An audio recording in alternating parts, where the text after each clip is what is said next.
It is all about celebrating our military men and women here tonight.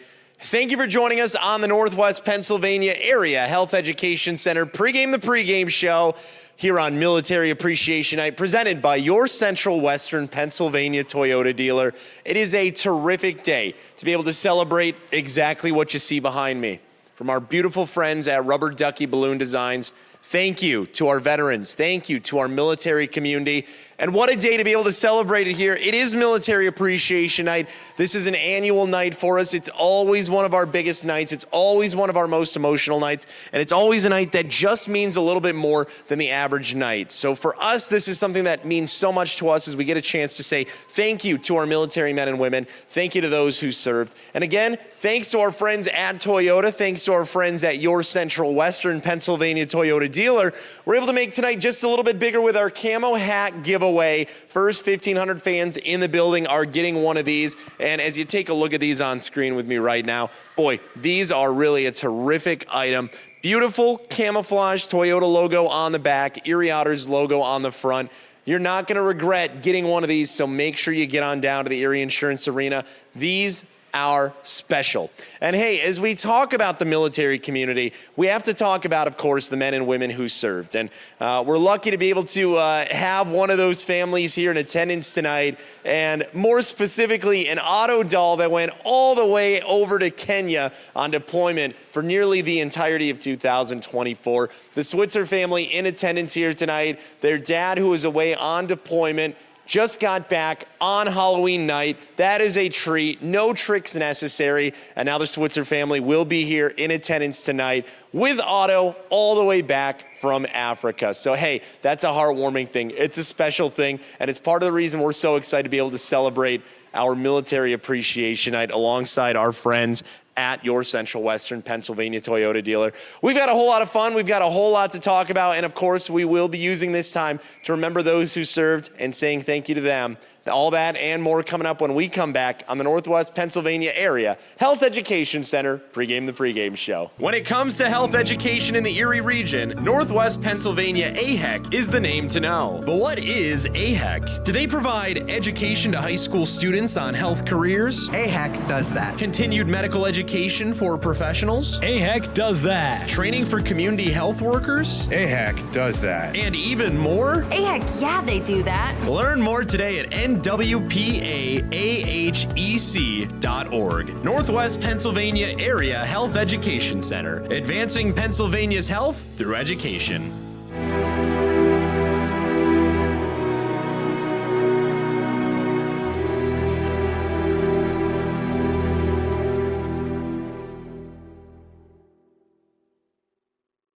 Welcome back in. It is a Saturday night from the Erie Insurance Arena, and it is the best night to be able to celebrate Military Appreciation Night. Final game of weekend 3-3, by the way, for the Erie Otters. Started on the road on Thursday night at Niagara, and then last night going into Guelph, and now coming back in against the Sarnia Sting here today.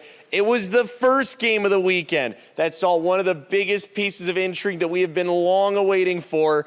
84 games into the Canadian Hockey League career of Ty Henry, Chicago Blackhawks prospect. Finally, goal number one found its way in. Let's learn a little bit more about the latest prospect for the Chicago Blackhawks and the journey to goal one. Another Otter hears his name called at the NHL Draft.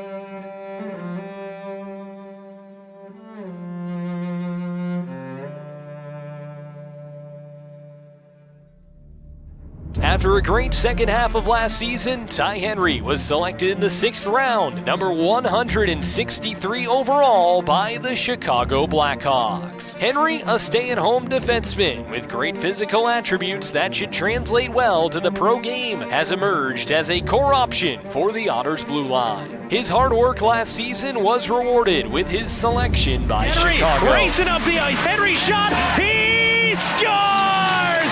That's the first, and Ty Henry, first OHL goal, Owen Flores. There is a lot to like about Henry. He's a big kid who has a good hockey IQ and is great in his own zone. He can also jump into the rush when needed to. The Blackhawks organization is one that is no stranger to former Otters. Recent Otters such as Taylor Radish and Alex DeBrincat have worn the Hawks uniform in the past. Others such as goaltender Ben Gaudreau and Chad Yetman have played in the AHL with the organization. Current Otter Martin Misiak joins Ty Henry as a fellow Blackhawks prospect. As Henry continues his 18-year-old season at the OHL level, he knows he has plenty of work to do as he continues to build toward his NHL dream. Oh, it's exciting, right? I mean, the guy's he's NHL drafted. He hasn't scored a goal in the league yet. I think shows you what his identity really is and how good he really is in his own zone.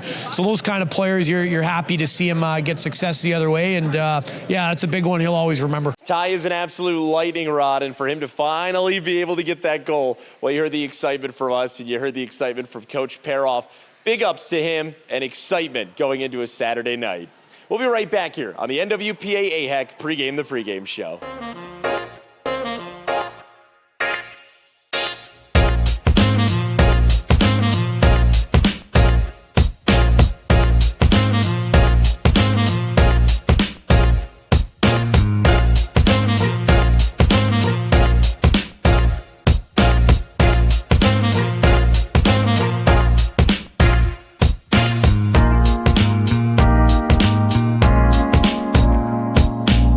When it comes to health education in the Erie region, Northwest Pennsylvania AHEC is the name to know. But what is AHEC? Do they provide education to high school students on health careers? AHEC does that. Continued medical education for professionals? AHEC does that. Training for community health workers? AHEC does that. And even more? Heck yeah, they do that. Learn more today at nwpaahec.org. Northwest Pennsylvania Area Health Education Center, advancing Pennsylvania's health through education. Welcome back in. It is a Saturday night, which of course means that the Arena District is open back in downtown Erie, and that means that our friends before the game and after the game are bringing Otters fans wearing their finest jerseys, maybe one of these military jerseys next time you go on out, the best deals, the best specials, and the best opportunity to be able to take advantage of all of our friendly businesses in downtown Erie.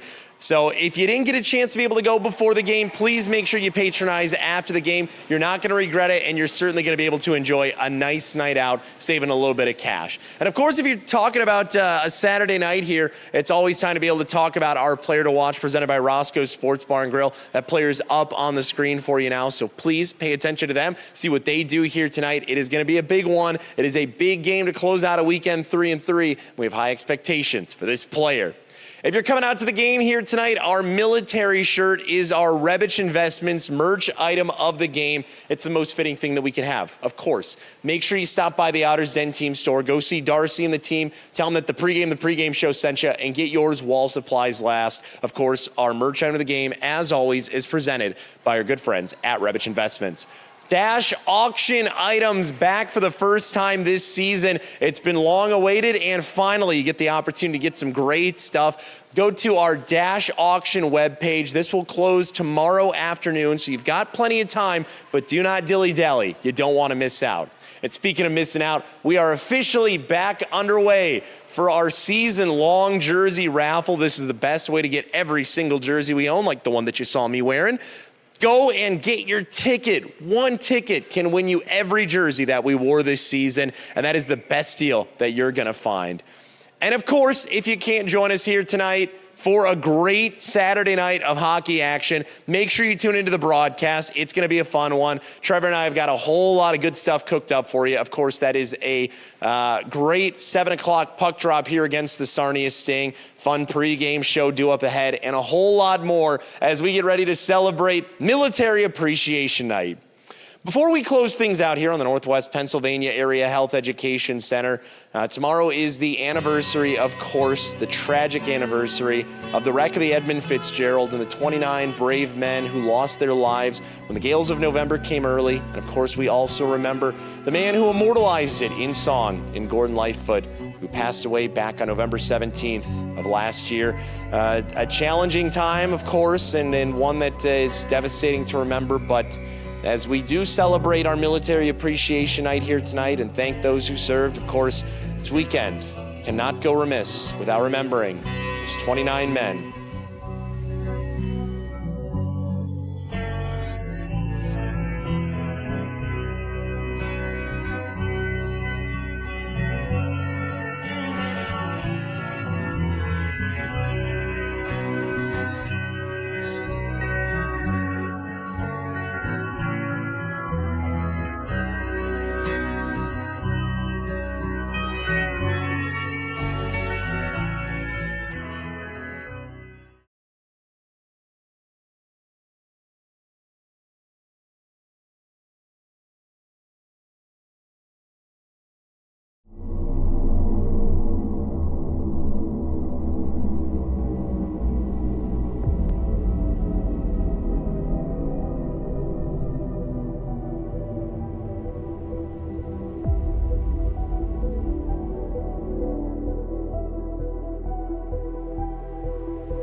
Taking the shot, he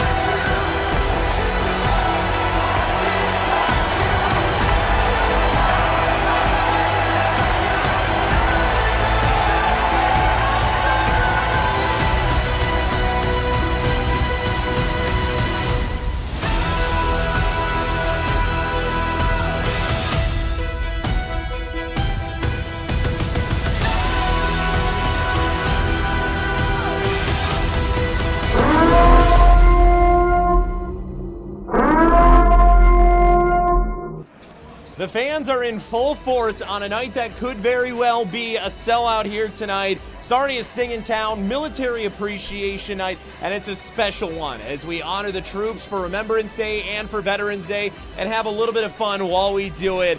Boy, the fans are in full force. It is going to be a dandy of a game. The players know what's at stake. Final game of a 3-3. Welcome on in to the Otters Broadcast Network. We are so happy to have you alongside us. Sean Bednard, Trevor Kubeo alongside me. Sellout anticipated for the first time this season. And with the Sarnia Sting in town, Erie looking to get back to their winning ways. But before we talk about any of the game action, before we talk about anything here tonight, we do want to talk about, of course, what this game means. Of course, November 11th, Remembrance Day in Canada, and of course, Veterans Day here in the United States. It is such an honor for us to be able to celebrate and remember and honor those brave men and women who served in the Canadian Royal Military and, of course, the American Armed Forces, and knowing that because of their sacrifices, we get the chance to be able to bring hockey to the masses here today. Yeah, again, like you mentioned right there, without them, we wouldn't be here right now. So again, a huge thank you to everybody who has served or to know someone who served, right? It's such a big part of so many people's lives, and it's amazing what they do, and to have a chance to just say thank you is really, really special. And the players said thank you in their very own way by wearing specialty warm-up jerseys that will be auctioned off live after tonight's game.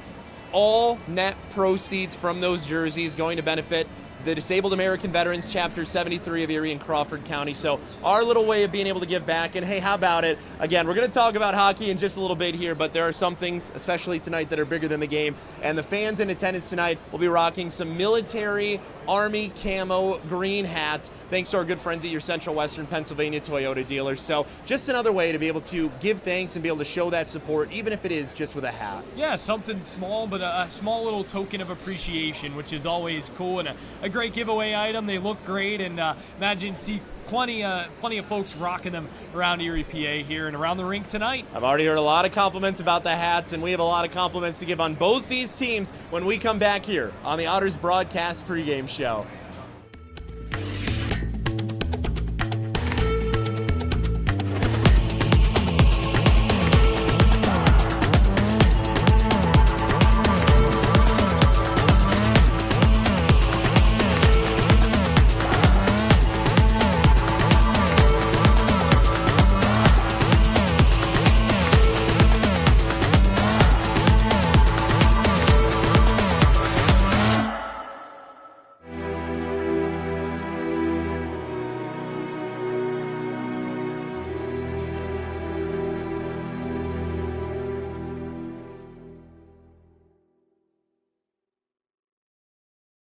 And of course, for our guys, a very special week of ticket drop-offs. Firstly, to the Veterans Affairs Hospital. Trevor, you got a chance to be with the guys for that. That was so special, and you couldn't have picked three better guys for it. They were so interactive, and everybody there was just so receptive and so great to talk to. Really, really enjoyed that visit. Erie Veterans Affairs Hospital is out tonight. Nathan Sauter and Alexi Davio visited the Soldiers and Sailors Home, and I got to tell you, it was a very lively group of veterans at the Soldiers and Sailors Home. They were so excited to ask the guys how was their season going, how good were they. They were even asked if they were married. A little young for our guys, but they had a lot of fun. And how special is it? Again, that's what this is all about. And again, a humongous thank you to all the organizations, the businesses, the nonprofits, the individuals here in Erie. Over 1,400, I think close to 1,500 tickets donated to 3 veteran-based organizations here in Erie County and the surrounding communities.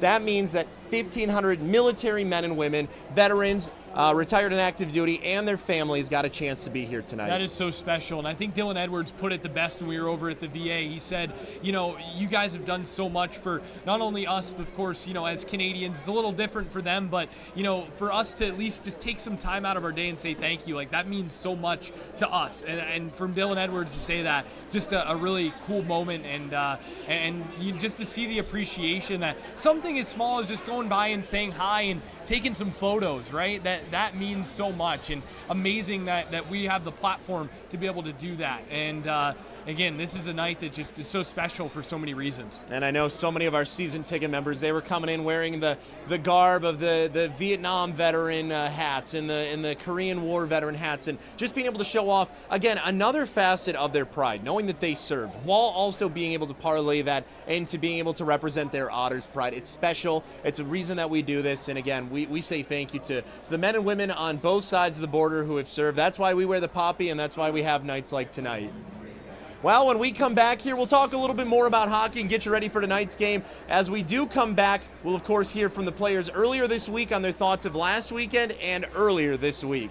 It's more of a depth game, right? You gotta be able to have that depth on the team and to know that, you know, let's say someone goes down, we got someone there to step up and fill the holes, fill the gaps. So it's definitely a bit more comforting from a team standpoint, and I know for the coaching staff for sure. I'm a big believer that, you know, the whole season's a process, and we got to worry about getting better every day and focus on what we need to get better on. We can't worry about short-term goals. We got to look at long-term goals, and I think the guys are slowly buying into that, and we're improving in areas that I think we need to improve in, you know, to have a chance to win in this league. Yeah, we've been just sticking to the process, playing the right way, and, you know, sharing the puck, working hard, doing the little things right, and, you know, just sticking to it.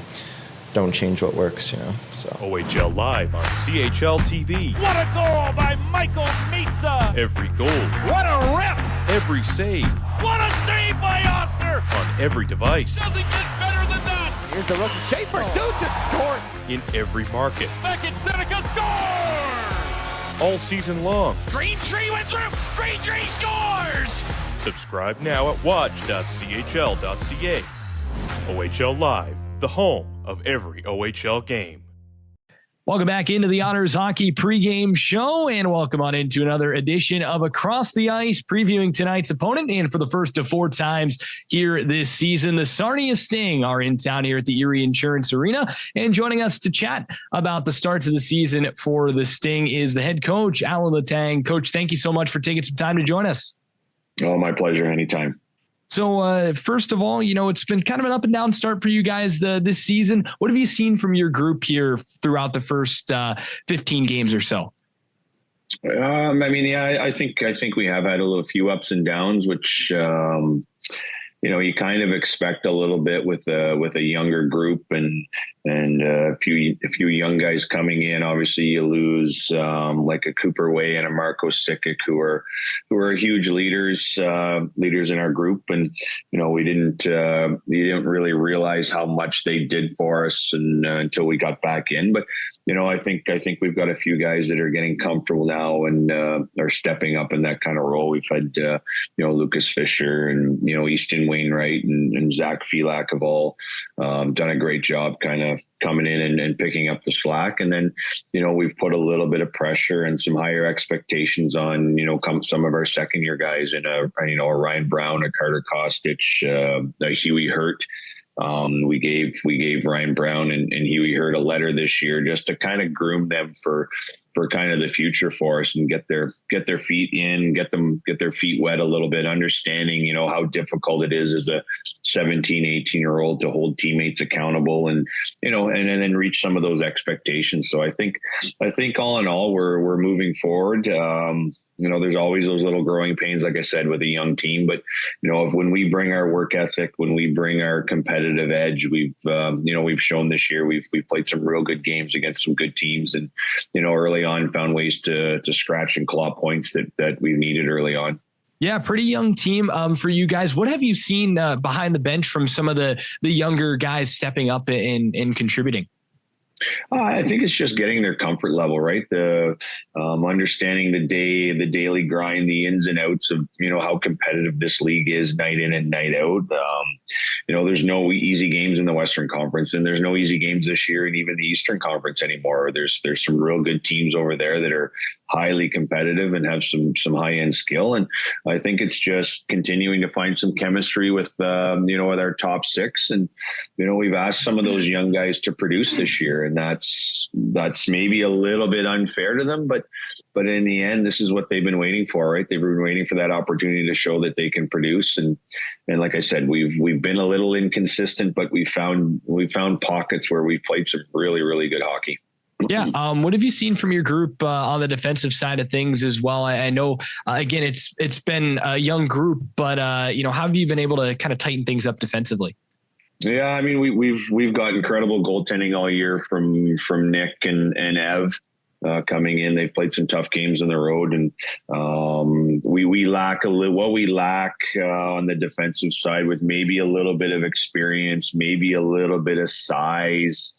We kind of make up for with our ability to move pucks, and it's been more of like 5-man units coming in to defend. I know, with the fact that Lucas Fisher and Bowden are injured, it really puts a hole in kind of our top 2 that they log a lot of those big minutes, those heavy minutes, and we've really missed them. But it's also given us an opportunity to see, a Mitch Young step up, and Nathan O'Mary's come in and played some real good minutes for us. And it allows Huey Hurt to continue to, develop and progress. And then it just pushes Bridgewater and Barr to, like I said, like those young guys, you've got to find ways to step up, find ways to get comfortable quickly. And sometimes it's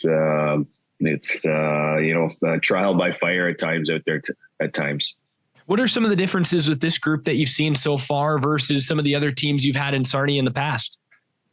I think obviously you go back. We've got a lot of young guys that are really pushing for their ice time. We've got a lot of young guys that have high character, high compete, which is kind of what we looked for. I thought when you go through the phase where 2 years ago we made the moves to kind of take a run at a possible division championship and a Memorial Cup bid, and you fall short, and you learn quite a bit from that. And unfortunately, we weren't able to bring some of those older guys back to carry on that learning curve and that tradition. We've had to kind of restart a little bit, and like I said, I give Marco and Cooper Wade credit last year for sticking with us and finding ways to kind of implement that standard of excellence that we have here, and now it's on those guys like Easton Wainwright and Lucas Fisher and the Ryan Browns and the Huey Hurts. It's their turn to kind of step up and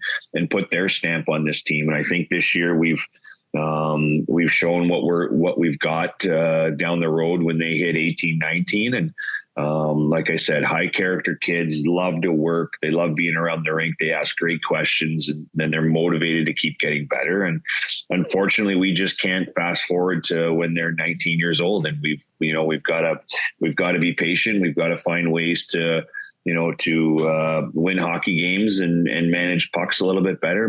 But that's some of our youth showing through. And as a coach, you get a little bit frustrated at it, but in the end, you love the competitiveness and you love the work ethic. Certainly so, Coach. Really appreciate the time. Thank you very much. We'll step aside when we come back. Much more from the EIA on a Saturday night here at the Otters Hockey Pregame Show. As we take a look at the standings here in the East and West, well, the Erie Otters and Sarnia Sting statistically and on paper pretty closely matched, but that Sarnia Sting as well as the Otters both just beat the top team in the Eastern Conference.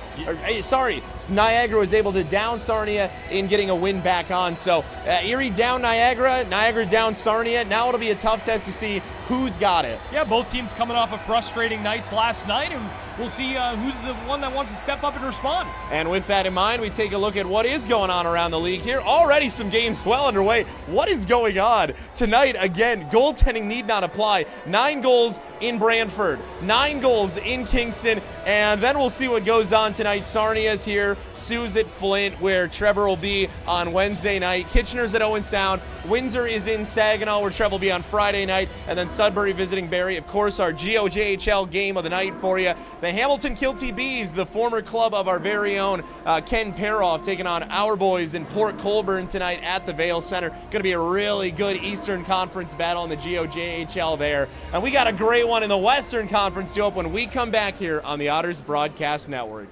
Good things are brewing in Erie at Lavery Brewing Company. Lavery is an independent craft brewery creating innovative ales, traditional lagers, and beer that gives back. Their quickly expanding urban brew pub also offers modern American cuisine in a cozy atmosphere. Located just blocks from the Erie Insurance Arena at 128 West 12th Street. Grab a pregame pint and support local. Lavery Brewing, brewing innovative ales in small batches. For more information, head to laverybrewing.com.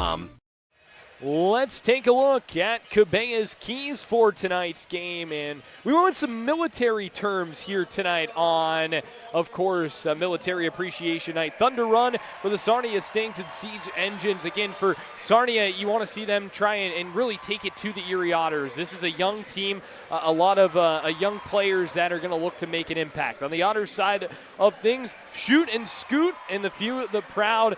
Well, the first one there, the Otters' shots on goal is something that we'll get into a lot throughout the broadcast. They're limiting things in the defensive zone, and they're firing a lot of pucks in the few, the proud. That looks at the Otters' penalty kill, which had a rough night last night. They're going to look to bounce back here.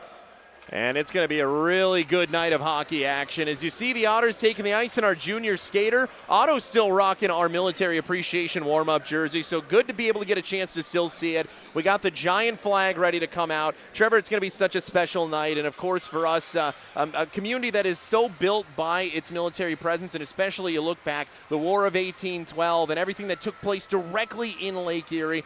Being able to honor that heritage tonight is special. It really is. It's always an honor to look back at the history and to of course, just say thank you in the way that we can, and again, to use our platform to be able to do so. Let's send it down for pregame festivities. Fans, please rise if able and remove your caps as the students from Tracy Elementary perform O Canada.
Present the American flag.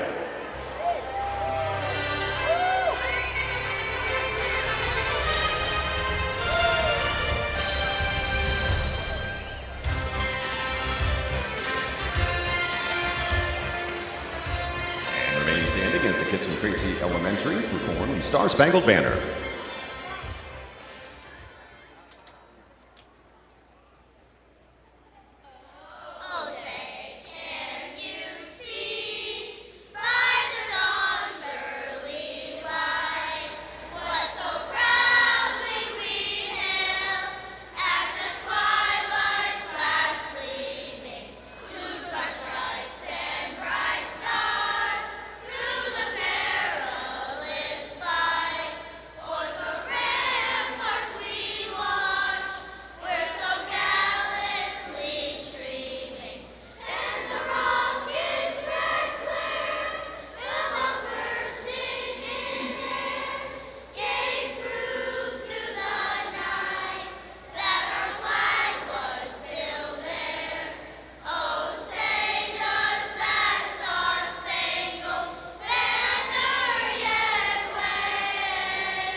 It's the Sarnia Sting. It's the Erie Otters.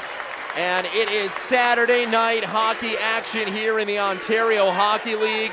And tonight's goaltending matchup, it's a good one. It's Noah Erliden and Evan Millette here tonight. Look at the two goaltenders. Obviously, Erliden, he's been not just a great goaltender, he's been one of the best goaltenders in the OHL statistically this season. Yeah, he's been fantastic for the Erie Otters, and of course, coming off a pretty strong game in Niagara on Thursday, got into the game yesterday in Guelph, gave up a couple of goals, and then Charlie Burns came back in for the third, and Millette, the youngster, excited to see what he provides for the Sarnia Sting in between the pipes. Well, it is going to be a good one here tonight. A huge crowd and people still backed up all the way down French Street, all the way down throughout all of Erie, PA, it seems like. Lines out the door. Boy, when this place fills in, it is going to be absolutely electric in here, Trev. Yeah, it really is, and I think this is a big thing for the Erie Otters because you kind of got punched in the mouth last night in Guelph, so now you're going to have to use that energy of the crowd and respond here tonight. And luckily, there's plenty of people here to make some noise and really push this team forward. Two teams line up at center ice. A big night for two teams looking to continue winning ways out of the weekend so far. Here we go, two teams lined up, and we are underway for Military Appreciation Night. Thank you for joining us here tonight, as Millette will early cover this one up, and the Otters will get a draw as we get a chance to take a look at our trivia question for today's game. Since 1861, how many soldiers have received the Medal of Honor award? Trevor, that's a pretty exclusive one to be able to get, and I'm going to go ahead and say 140. I feel like it's a lot lower than that. I feel like it's somewhere in like the 30s or 40s. We will get a better idea of that as this first period goes on, so please make sure you keep a track, and we will give you an answer later on. Back inside of the defensive end are the Sarnia Sting. Erie's got this one. It's Matthew Schaefer setting it below the goal line. Spence with it. Spence, bottom of the right circle, back for Sauter, and a block as that one will find its way out of the zone. Ryan Brown getting in the way, and this one comes in offside with 19:28 left to go. Ryan Brown, a player that you heard head coach Alan Letang talk a lot about. He's a young guy, second year in the OHL. They put an A on him this year. They really trust this young man, and I remember him being one of the guys that really stood out when we saw the Sarnia Sting a year ago, especially the game on MLK Day is the one that stood out to me. He was a really big force for this Sarnia team. As it appears they are fixing Millet's net, making sure that it's on the moorings and all good to go.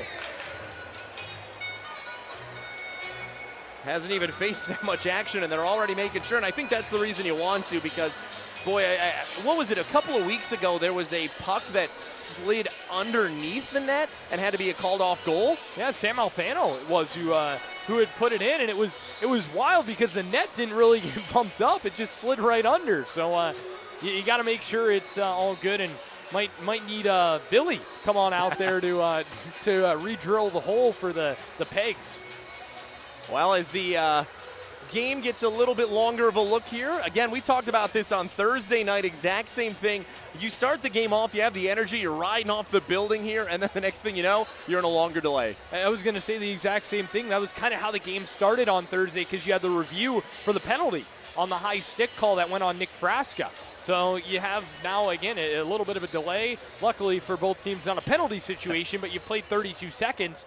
And you know, plenty of energy coming out. Malcolm Spence, nice little chance. Sauter with a shot, and then all of a sudden, here you go. You got quite the delay as they make sure that the ice is all good. And Trevor, I want to say, now that we do have a stoppage in play and it's early on in this contest, as we get a look at some excited Otters fans here. We always talk about how well the Otters fans travel. There are a lot of Sarnia fans who are in the building here tonight as well. So good to see them make that not too long drive from the Blue Water area. Yeah, that's an interesting one, right? Erie, Sarnia, you see them 4 times, and hey, Erie's a great place to come this time of year, and as I assume Sarnia is both kind of that on-the-water vibe in the community. Sarnia was fun. We went there for league meetings back in the summer, and they're a great community for sure. And of course, me being a Michigander, it's one of our closest border cities. Back below the goal line, we are finally back underway, and thank you for your patience during this time. You might have seen some scouts in the building as well. It is our scout sleep overnight as well, so the scouts are going to get their own unbelievable experience too. I believe they're watching a Disney movie after this game concludes. Finding its way out to the right wing side, top of the right circle, Mitch Young batting it down. Otters falling on top of. That was Ty Henry, who scored his first OHL goal 2 nights ago. And down the ice, this one will find its way for an icing as Erie will have a draw on their defensive end. Yeah, Ty Henry kind of ducked as the Sarnia player was attempting to hit him there. So I'd like to see Ty try and get low and just kind of take the brunt of that contact and try and dish it out a little bit himself. But, boy, I'm so happy for him to score his first goal, right? He's such a fun guy, such a fun player, and to do it on a breakaway. And, you know, it's unfortunate it kind of got overshadowed a little bit in the moment of what happened after. But, you know, his celebration was great, and I don't think anybody has more fun in life than Ty Henry. I would certainly agree with that. Erliden makes his first save of the night as this one takes an awkward chop back down below the goal line as it finds its way back to the blue line. Now it's not just about becoming a one-time goal scorer, one-hit wonder. You want to get that second goal as well. Back below the goal line, battled for. Defenseman with no problem finding the back of the net, Alexi Davio. Out of the zone, it'll go. 18:20 left to go here in period number 1 as we are just underway. Shot in, Shamar Moses. That one finds, or Dalen Moses, excuse me. This one finds its way in, deflected away. Back after it goes Chase Goggin, and it'll find its way up the ice, out of the zone. Alex Messier, who's been working his tail off this week and just not getting the results as a result of it. Yeah, Messier has played really, really well and jumps up to the third line here tonight with Martin Mishiak out of the lineup.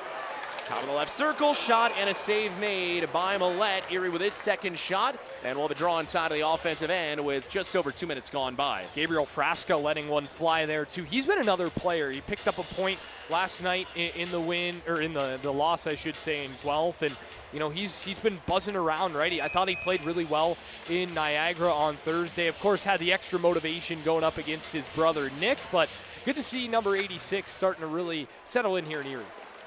One of those good trades, and especially as the season pans out, we'll really get to see how good of a trade. But again, you talk about players like Pano Femus, Sam Alfano, all players that were not drafted by Erie but have found their way to Erie. And Alexi Davio as well came over in that trade for Christian Kyrie that got Erie a boatload of picks, and not too bad defenseman. Out of the neutral zone, Frasca back in defensive ice, moving its way over for Schaefer.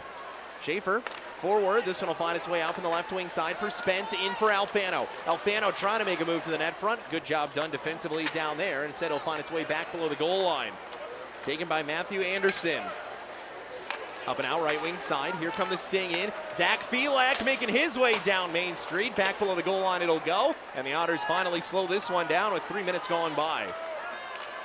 Moving its way in. Back at the blue line it'll go as Femus runs into a Sting player. Out of the zone it'll come for Mitch Young. Young, drop pass back over left wing side toward the net front. And Carter Kostic not able to hold on to that one cleanly. Inside of the near corner it'll go. Femus playing back check hockey. This one finds its way to the blue line, and out of the zone it'll go as Casey Bridgewater can't hold it in. Bridgewater back in the defensive side of the ice. Here come the Sting moving forward. A little chip pass. That one's read by Alexi Davio. You always get that extra motivation playing against your former team, and a good play defensively there. Worked in, top of the left circle, over to Terrance. Terrance, top of the right circle, and a bouncing puck finds its way below the goal line and into the blue paint momentarily. Back below the goal line it'll go, taken by Royston, back for Terrance. Terrance had a 2-goal showing last night after being held off the scoreboard in the 9-goal explosion on Thursday night, and he is starting to find that offensive rhythm a lot easier. He's starting to look more like Kerry Terrance, and that couldn't be a much better thing to see for the Otters. Their captain really coming into his own, and he's got his confidence back. And he's such a selfless player, and Coach Butler and Carey both talked about the importance of that in his game earlier this week in media availability, as this one goes down the ice for an icing. 15:37 left to go. Another draw on the offensive end. Very feeling out early on in this game. Yeah, very much so. First time these two teams see each other. How about this weekend? All three teams for the Erie Otters were teams that they had not seen yet. So a lot of getting familiar here, and you know, all teams that you're going to see more than twice over this week. And then you've got one more in the Sioux Greyhounds that you haven't seen yet before things start getting a lot more familiar here. Face off, one back by the Otters. They send it below the goal line. Ty Henry in after it. Henry going into the corner in a no man's land. No Otters or Sting in the area. Alfano, he'll apply a little bit of pressure. Looking forward back was Jack Clark, and this one will find its way up and out of the zone. Clark got to play back in his resident city of Ontario in Guelph last night. Down it'll go below the goal line, and Nicholas Holomego will take it. It'll be nice for him to go to Sioux next week, as well, he's from Thunder Bay, so your closest city is the Sioux, and that's still a 7-hour drive. The Holomegos never miss a game, though, and I will give them the credit on that one. Nice family. Back below the goal line, this will go. Oliver Phillips along the wide wall. Clark brings this one out of the zone, and here's Sam Alfano entering in on a one-on-one. Bodies up, and a good job done by Houston Hurt. They call him Huey Hurt on the Sarnia side. Below the goal line it'll go. 14:45 remaining here, period one. Just 4 total shots in this contest, 2 for either side. Schaefer back below the goal line. Schaefer racing up the ice, crossing the blue line, entering this one in, top of the left circle. Moving its way down, shot in by Frasca and blocked immediately, as this one will find its way out from the opposite side by Caden Johnston. Moved in. Just entering in onside, puck up and out of play. 14 minutes and 21 seconds left to go here, as the Otters will have a draw inside of their defensive end. Matthew Schaefer, another guy who's going to be playing with a bit of a chip on his shoulder here tonight. He came off of a bit of a rougher night, coming off of probably his best night in the OHL last night. So you know Schaefer wants to get right back to it and try and continue to bring this Otter team forward. And it's especially rare, again, even a bad night for Matthew Schaefer. It's not your prototypical player bad night, but how many times have we been able to say, oh, kind of a down night for Matthew Schaefer, because it feels like that might be the first time we've said that. Below the goal line, Davio racing in toward the net front, and that one set aside. Henry will set it back up. Henry creating separation, and a good stick in the lane down there as it was lifted by Dalen Moses. Back it'll go, up the blue line, taken away, and slowed down by Anderson as the Sting bring it out. Moved in the left side, J.J. Francischetti, the former Erie Otter, now playing on the opposing side of the ice. Here's Alex Messier. Messier putting his head down, walking this one in and finding it back below the goal line. Messier still battling back after this one. Nathan O'Meary going after it and taking it away. 13 minutes and 35 seconds to go in the first period. Erie with the latest shot, but still just 5 total in this contest as the defense has been the one to win the game so far. Working hard back behind and having to pay for it is Malcolm Spence. He was trying to grow over his man, but instead he will find himself in the penalty box when we come back.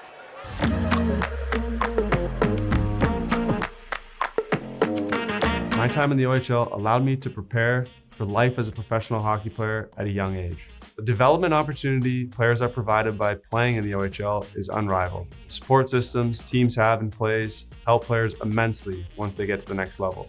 With the coaching, skill development, facilities, and attention the OHL provides, I believe it is the best hockey development league in the world. It's all about making the memories here on a Saturday night. Saturday nights are already fun enough, let alone when you've got a ton of fans in the building, and that's what the Otters have had here tonight. So many different jerseys out and about, and of course it's all here to be able to celebrate our military men and women. And it's really cool to see some of the military jerseys the Otters have worn through the years being repped here tonight. And always some great collectors around this Erie area that have been able to kind of preserve the past when it comes to some of the specialty jerseys. There's a lot of fans that I know that could start their very own Erie Hockey History Museum out of the back room of their house if they really wanted to. Well, Malcolm Spence will sit in the box now as the Erie Otters go on their first Logistics Plus penalty kill of the day. And you talked about it, the few, the proud. That's what it's been so far this season, save last night for the Otters penalty kill team. Top of the left circle, it'll go. Young works it over right wing side as it's grabbed by Brown. Moving up, Young, shot. That one kicked away by the pillows of Noah Erliden. Down from the right wing side and sent back around. Top of the left circle, it'll be taken away by Tyson Doucette. Out of the zone, it'll go. Here's Pano Femus. Femus battling after it, finding its way back to defensive ice. Top of the right circle. Johnston with it. Johnston cycling around, gets it through the legs of Alfano, down for Doucette. Back of the blue line, here's Young with it. Young for Doucette. Doucette sends it to no man's land, and out of the zone it'll go, so you don't have to do too much, and you get a little bit of a break here to the Otters. Top of the left circle, back for Doucette. Doucette, top of the left circle, sending it down near wing side. Doucette shot through traffic and easily held onto by Erliden. 54 seconds killed off with 12 minutes and 27 seconds left to go here. And let's talk about it. This Otter penalty kill, outside of last night, had themselves shorthanded goals in 3 straight games. They had been perfect for a long stretch. What has been the key to their success? I think, again, like we've talked about time after time, is keeping it simple, right? You get the puck, you send it all the way down the ice, and the way that the Otters are set up, and they've got so much speed, and it hurts right now to have Malcolm Spence in the box, because anytime, he can win a race to a loose puck, and automatically there's a good opportunity for a goal. I think that's the one that comes to mind, is the one he scored in Brantford a couple weeks ago, and just Malcolm Spence, such a dynamic player, and there's a handful of them that are out there getting kill time. 7 career shorthanded goals for Malcolm Spence. Certainly not the point of the penalty kill, but hey, you take goals where they come. Top of the left circle, it'll go back of the blue line. Working over right wing side, shot, and that one is a howitzer out of the zone and allows the Otters a little bit of room to breathe with 30 seconds left to go on the Spence penalty. Carter Kostic, it was letting it fly over on the far side. That was a laser sent wide. Moving its way in. Erie gets it back. They put this one up in the air, and it just rides along the glass to go back down the ice. One last rush for the Sting, but so far, job well done for Erie. Forward this one will go, finding its way up for Kostic. Down and sent right back in. That should just about do it here. Erie Otters will find themselves 1 for 1 on the Logistics Plus penalty kill with no danger presented. Spence out of the box. 2-minute rest for him. Taken away by Alfano, and just a misconnection from Alfano trying to feed Malcolm Spence. Pano-Femis takes it, wanted to give it back to Alfano. Alfano over for Schaefer. Schaefer one time, can't get the shot off. Sends it back down below the goal line. Femis takes a check into the corner, still down near wall. Schaefer stepping up after this one. Battling in as he puts the shoulder down. Out it'll go, nobody in the area, and back in the defensive side of the ice will go Alexi Davio. Erie back defensive end. Nearly halfway through period number one, no scoring, 7 total shots in the contest. Spence gets around his man, brings it in. Spence toward the net front, in! No, it'll be set aside. Nice save by Millette as he sells out. Femis over left wing side, shot! That one goes up and it finds its way out of play. And the best looking opportunities for the Erie Otters as they grab a pair of shots. Well, there's what Malcolm Spence can provide, coming out of the box, showing off that speed and driving in. He tried to make the pass. I think it was Davio who he was trying to connect with on the passing opportunity, and how big would it have been for him to score against his former team. But then a great save. Millette steps out. Here's another look. See, he tried to get that pass across to Davio, and it was kind of deflected. Nice defensive play there. And a face-off in the offensive zone. Draw due up here for Erie. Back at the blue line, this one will go. A good hold for Schaefer. Schaefer walking the line, setting it down. It gets blocked off of the stick of Kerry Terrance. Just hits the thick part of it and can't find its way to stay in. Out of the zone, it'll go. Sauter sends it back down. Millette with it. Millette worked over. Huey Hurt takes it. Moved up for Brown. Brown out of the zone for Felak. In with Doucette. Felak down. Edwards got a stick in the way, and back below the goal line it'll go. Looking forward is Edwards. Taken up as this one finds its way to the blue line out of the zone. Hurt can't hold it in. He's got Royston on his back. Moved in, looking for it here. It's Felak. Felak, one of the few old guards Sarnia seeing here, is this is a very young team on the Sarnia side. Erie's going to find themselves right back in the box with 9:33 to go. And slowly getting up here is Zach Felak, but does get up under his own strength. You can tell he was shaken up on that one, and Sauter certainly earned his penalty time. Yeah, he tried to go for a hip check there, and Felak saw it. He sidestepped it, and that caused the leg to kind of come out a little bit. They'll go with a kneeing call. That's what I thought we might see. So now the Otters will go back on the PK. First one looked much more like what we've seen throughout the month of November, but again, you lose a big defensive piece in Nathan Sauter. The two guys that have taken penalties so far tonight have been guys that you want to see on the ice during this type of situation. Sauter is about as stout of a stay-at-home defenseman as you're going to get in the OHL, and Erie will make it a little easier with a very quick face-off win and send down. Kneeing officially the call, Nathan Sauter, and the Otters already on their second penalty kill of the night. Something you want to start to get away from early on. Kostic lost it, taken away Pano-Femis.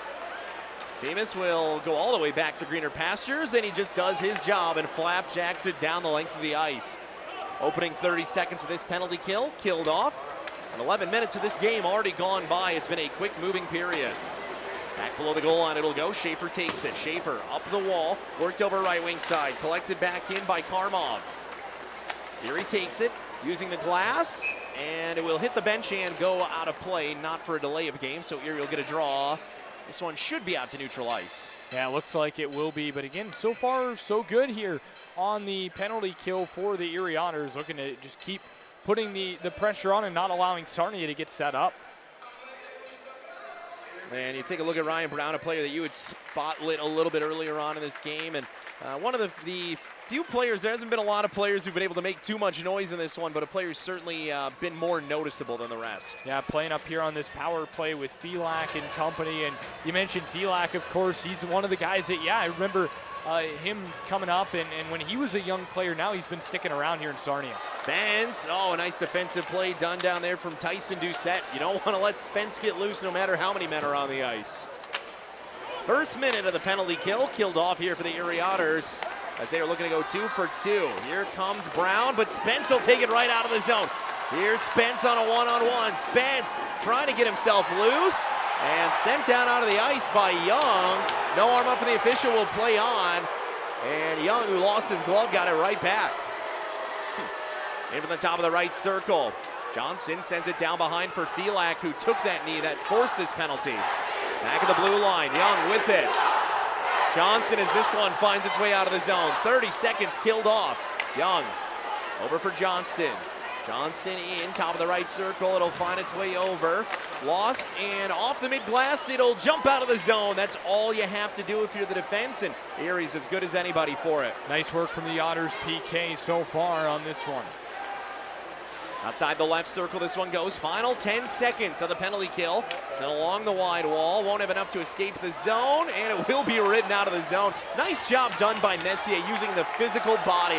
Top of the left circle, Erie in. Mid-slot shot, and that one deflecting off of the glove of Millette. That's his 6th save of the evening. Sent back into the defensive end. The glove thrown at it by Alexi. Davio toward the net front. Opportunity presents itself out of nowhere for Brown. Brown at the hash marks and held on to by Erliden with 7:12 left to go. There's shot number 5 for the Sting, and shots starting to pick up here, but the goaltender's playing nice hockey so far. Well, I mentioned Ty Henry and liking to see him be a little bit more physical. We're right there. He did exactly that as Ryan Brown had a good chance on the doorstep. Ty Henry came in, bumped him off the puck, took him kind of off of his lane that he was looking to fill in. So nice job by Ty Henry jumping into the rush moments ago, and then right there stepping up defensively. Also want to highlight the play from Mitch Young moments ago. Fans wanted a penalty there. For me, he won the puck and then takes Malcolm down to the ice. I think that's just a good defensive play going against an elite offensive player. Yeah, and of course the hometown fans aren't going to like it when one of their star players is taken down, but sport of hockey's a rough one. This one in front for Schaefer! And Millette throws the body to keep it out of the net. He's been playing a good game so far, his 7th save. Down below the goal line it'll go. How about Schaefer continuing to just drive the net and work almost as an unconventional position for him, to that 4th winger kind of position? Well, he jumps into the rush there, and he created that shot with so little space. That's so impressive about this young man. That was just an unbelievable play to even get a shot away that tight. Edwards, top of the right circle, moving its way in for Royston, and just a little too far. Praska back at the blue line. Top of the left circle, it'll go. Fans are getting antsy here in Erie, waiting for that first moment to explode. Top of the right circle, it'll go. Millette complaining that his net is off. He will get the whistle here. And just trying to make the official notice. Again, it's not something you can just put the net back in yourself, especially when you're wearing all the goalie gear. But let alone, you just don't want it to be in a position where an odd angle hits and then the net's in an area where it shouldn't be. So the right call by the officials, and good job done there by Millette. Especially when the puck is in the zone where the net is off. You see that quite frequently, and they'll get the whistle much more often than not. So now you get an offensive zone draw. And that's the side of the net they were working on earlier. So making sure that that's all good, and that Millette be able to keep it on its moorings, and the net will stay on. Hopefully. It's all you can hope for. Top of the right circle, out of the zone. This one will go. Entering into the offensive end are the Sting. Henry uses that stick defensively, gets it out of the zone. Lead feed forward in for Sam Alfano. Spence joins the rush. Alfano lets it go and misses the net. And all the way down the ice it'll go. Even though it missed the net, I think it's the right decision there for 33. Yeah, I'm thinking shoot the puck here. Good job by Huey Hurt closing down the passing lane. Had to pull the trigger. You got to hit the net, though. Make the goalie work. Demas backhands this one out of the zone. It'll be Ty Henry leading the charge forward. Henry in, drop pass for Alfano. Alfano outside of the right circle. Rode into the near wall. Back below the goal line, he'll take it. Puck found away by a Sting player. Lifting the stick down, there's Malcolm Spence. Sam Alfano finds it. Alfano backhand. That one's set aside, and back below the goal line, it'll go a little too far for Spence. To the blue line now. Terrance trying to create separation. Throws one on net. Loose in front. And that one finds its way bottom of the left circle. Back of the blue line. Erie sends this one off the back wall. Terrance dancing around his man. Finds it in the corner. Man down on the ice is an Otter in a hole in the stick for Davio, and that kills the rush for the Otters. Davio forward, sends this one in. It's immediately taken away by Young and Brown. They'll send it down the ice. 8-5 shots for Erie as they have started to pick it up, and a really good offensive possession there for the Otters that they nearly found the back of the net on. That's one you're hoping that they would score, and a good opportunity and a good handful of opportunities for Erie so far. They're out shooting Sarnia Sting 8-5 here in the opening exchanges of this matchup. So you got to give the Otters some credit here in what they've been able to do. We're going to set it aside to our fans for our military Again, salute. All individuals who are currently serving and have served in any branch of the military, stand now if able. Thank you. And Trev, this is what it's all about. It is about these men and women who served, who can be recognized tonight, and a really classy gesture by the organization to allow them to be recognized. Yeah, so special and an opportunity again for us to be able to say thank you in the way we know how to, and to invite everybody out for a fun night is a really special thing, and always cool to say thank you in any way. Well, hopefully the Otters can give our veterans and our military families in attendance something to cheer about before the end of this period. 4:37 left to go. The Otters lead in shots 9-5, but that last offensive rush, more of what you've seen on the successful points of the weekend for Erie. Yeah, I think you look back to Thursday's game, there was a lot more of that pressure in the offensive zone and not allowing the Ice Dogs any escape. That is what Erie wants to do here, this young Sarnia team. Shot up in the air. And how about the goal last night for Dylan Edwards to get his confidence back? He is such an elite scorer, and when you have an elite scorer, Kerry Torrance a couple of weeks ago, Dylan Edwards recently, as this one falls off the side of the net. When elite scorers can't find the back of the net, the confidence dips. But when you finally get that one back, it's like a waterfall. Yeah, it was kind of a monkey off his back moment, too, and you saw that with the celebration as well for Dylan Edwards last night. But, you know, it didn't end up being consequential in the game, but in terms of winning the war, it's huge to have Dylan Edwards back in the goals. Edwards at the hash mark, shot in. That one just escapes past him. It's going after it's Hammond. Frasca. It'll find its way out of the zone. Erie now crosses into the double-digit shot territory. They've got another opportunity here. Hammond battling for it, uses his sewer ball skills and keeps this one going. As it's out of the zone, this could be danger. 2-on-2 developing in. The Erie Otters quick to get back, and it's Alexi Davio leading the physical charges. He's still fighting down there. Hammond crossing center. Hammond below the goal line. Frasca back after this one. That one found its way to an open Davio, and below the goal line it'll go. Right toward the net front. Nobody's sticking the way to take it. Closest was Messier. Erie trying to slow it down. Finally a shot here as Frasca gets that one set aside. Up into the air it'll go. 3:12 remaining in the first period. Below the goal line it'll go. Alexi Davio battling for it. Battle for it here. Draws the ire of the Otters fans. Schaefer moving its way in through neutral ice, and back down defensively it'll go. Here's Alexi Davio to take it. 2:50 remaining here, and the physicality starting to pick up a bit in this game. Erie in from the right wing side. Schaefer driving it as it just sputters off his stick, finding its way behind. Oliver Phillips and Jack Clark down there. Clark trying to get physical and take this one away. Kerry Torrance assisting where he can. Torrance had it, lost it, out of the zone. It'll come for Kostic. Phillips gets a stick in the lane, forces a delayed offside, and the Otters will slow it down back in defensive ice. Well, with the fourth line tonight and the Otters playing down a forward, you're seeing different players playing with Oliver Phillips and with Jack Clark. And I think, you know, again, with them having an elite player like a Kerry Torrance around them, well, he's just going to elevate their game. So for those guys that are just trying to find their footing here at the OHL level, it's big to have a guy like Kerry Torrance who plays the game so well. He's just going to set you up for success. That is what a good captain does for you, and I have to believe this is one of the best captaincy cores the Otters have had, just in terms not only of skill, which is one thing to say, but in terms of selflessness. And hey, let's take a look at what we've got ahead. Again, we're talking about our Otters trivia here. I believe I said 120. I think you said 40 for how many soldiers. Let's take a look here. Holy smokes, 3,517. Trevor, we weren't even in the ballpark. I thought it was a very exclusive thing. I guess that is over 170 years worth of time there. Well, that is something special. And again, every single Medal of Honor recipient, truly an elite class. But boy, we are not doing well in terms of our, I believe the closest we got was the radio broadcast for you. Yeah, and I wonder why, right? Well, 1:29 left to go here in the first, and we take a look at what's coming up here during our first intermission. Of course, we've got physically fit. Is that what we're talking about here? We've got knocker balls, and that is going to require all the physical strength you got. We'll talk about the Veterans Leadership Program and highlights through 20 minutes of play here as the Erie Otters and Sarnia Sting are battling to a scoreless affair thus far. More of a goaltending show so far. Back below the goal line it'll go. Alfano with it. Alfano stuck back in the back wall. Finding its way up top of the right circle. Back it'll go. Defensive side of the neutral zone. Ty Henry battling for this one.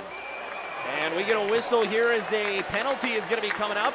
And the Otters should be heading to their first Pennsylvania Lottery power play with 1 minute and 1 second remaining here in period number 1. Yeah, Felak's going to be the guilty party here, and this is just a great job. Ty Henry, again, using his body to his advantage. He's a big kid. You like to see him do that right there. He does a nice job to draw the penalty.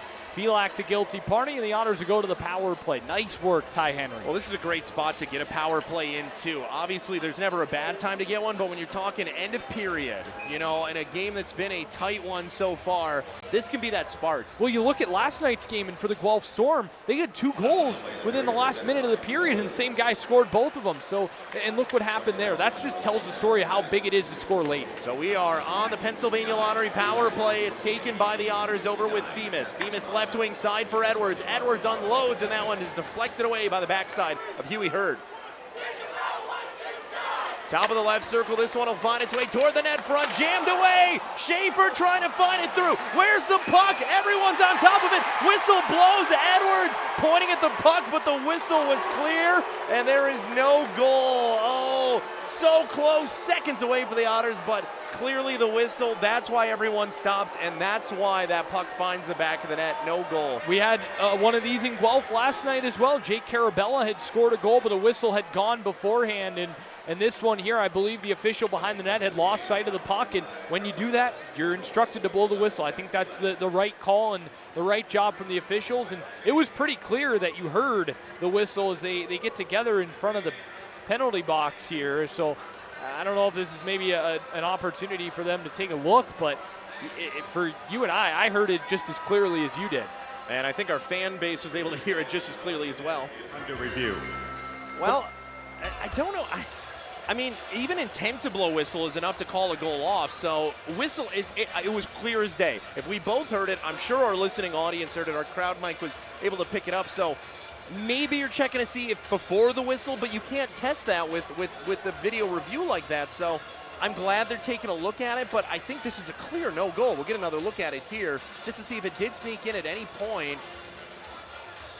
I don't think it did, but I think the puck was loose the whole time. So I do understand Dylan Edwards' frustration, but again, if you lose sight of the puck as an official, blow the whistle. That's what you're supposed to do. So I believe that was Pat Myers making the call, veteran official in this league, and that's one that, you know, it's frustrating from an Otters perspective, but again, it was just as frustrating for Jake Carabella last night when he had one taken off the board because of a whistle blowing right away. So, you know, it's unfortunate, but this is one that will probably stay off the board. I don't think it crossed at any other point. Well, and this is a tough call to make for the official, because if you blow the whistle too early, that situation results. If you blow the whistle too late when the goaltender clearly has it, and then a situation like that occurs, well, then it's darned if you do, it's darned if you don't. We'll get another look. Things can get out of control with the goalie getting pushed around and whatnot there, but yeah, it's loose the entire time. He never covered it up. It just kind of squeaks free right there, and Dylan Edwards was there in the right spot. And again, how big would that have been for his confidence, though, too, right? You get 2 goals in 2 nights, and plus, again, a late goal with just under 30 seconds to play in this first period. And goals have been at a premium because we haven't talked about it yet, but based on statistics and based on what you're seeing, Millette is playing one heck of a game so far, 15 of 15. Yeah, this young man, very, very good. Of course, Nick Sergichka is their starter in Sarnia, and he's a terrific goaltender. I think one of the more underrated goaltenders in the league. But if you're getting this type of performance from Millette as well, maybe forming a nice duo there in Sarnia. That could be, and again, when you've got a coach like Alan Letang, someone who can, really build a team, and we saw it, U17s are going on, the finals are going on. Alan Letang was part of the U17 World Coaching Squad last year. He's a coach that if you have to go through a rebuild, no one likes to go through a rebuild, you're going to trust a guy like Coach Letang. You certainly are, and again, had a chance to sit down with him, and he was so articulate in his answers to everything I had.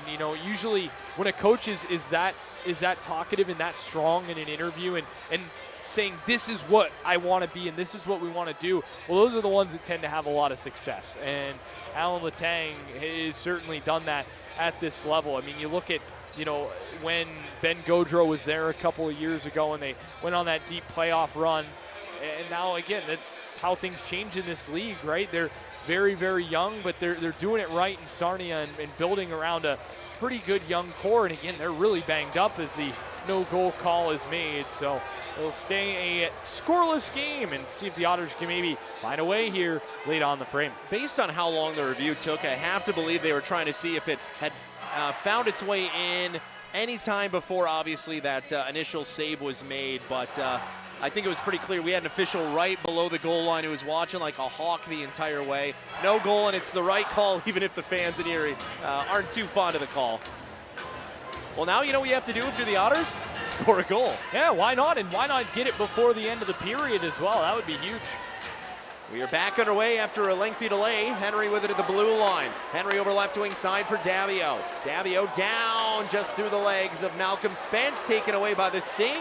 And out of the zone, this one will go. Finding its way forward from the right wing side. Young down. Got to be careful if you're Henry. This one jumps over the top of the net. 14 seconds left to go. Back, Young sends it down below the goal line. Erie will get it back before it finds its way there. Spence trying to get a late rush in. Spence, he just whiffs on a backhand. Could have been an opportunity. And the Erie Otters will find themselves in a tied up, scoreless affair as we are through the opening 20 minutes of play here.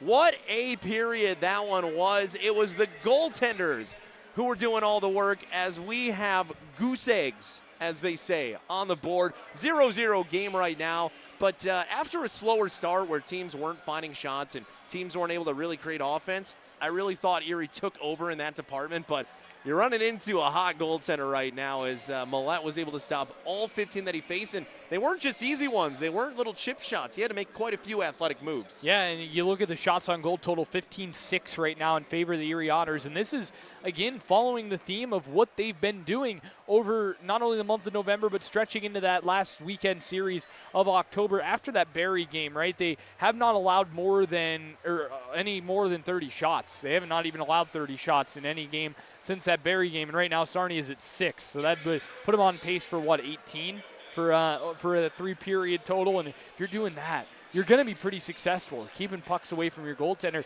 And then the Otters on the other side of that, they're usually around 30 or above in their shots on goal that they're producing, and that's been the reason for the uptick in goals for the Otters over this recent stretch. So for them, they're continuing to find ways to just pepper the goaltenders. Again, shots on goal don't always tell the story, but I think within the success we've seen for the Otters, this has been a big reason why. I would say so, and especially when you take a look at the fact that the Otters are being out-power played in this game, 2-1. They had 2 penalty kills. They allowed 6 total shots through 20, even down a man.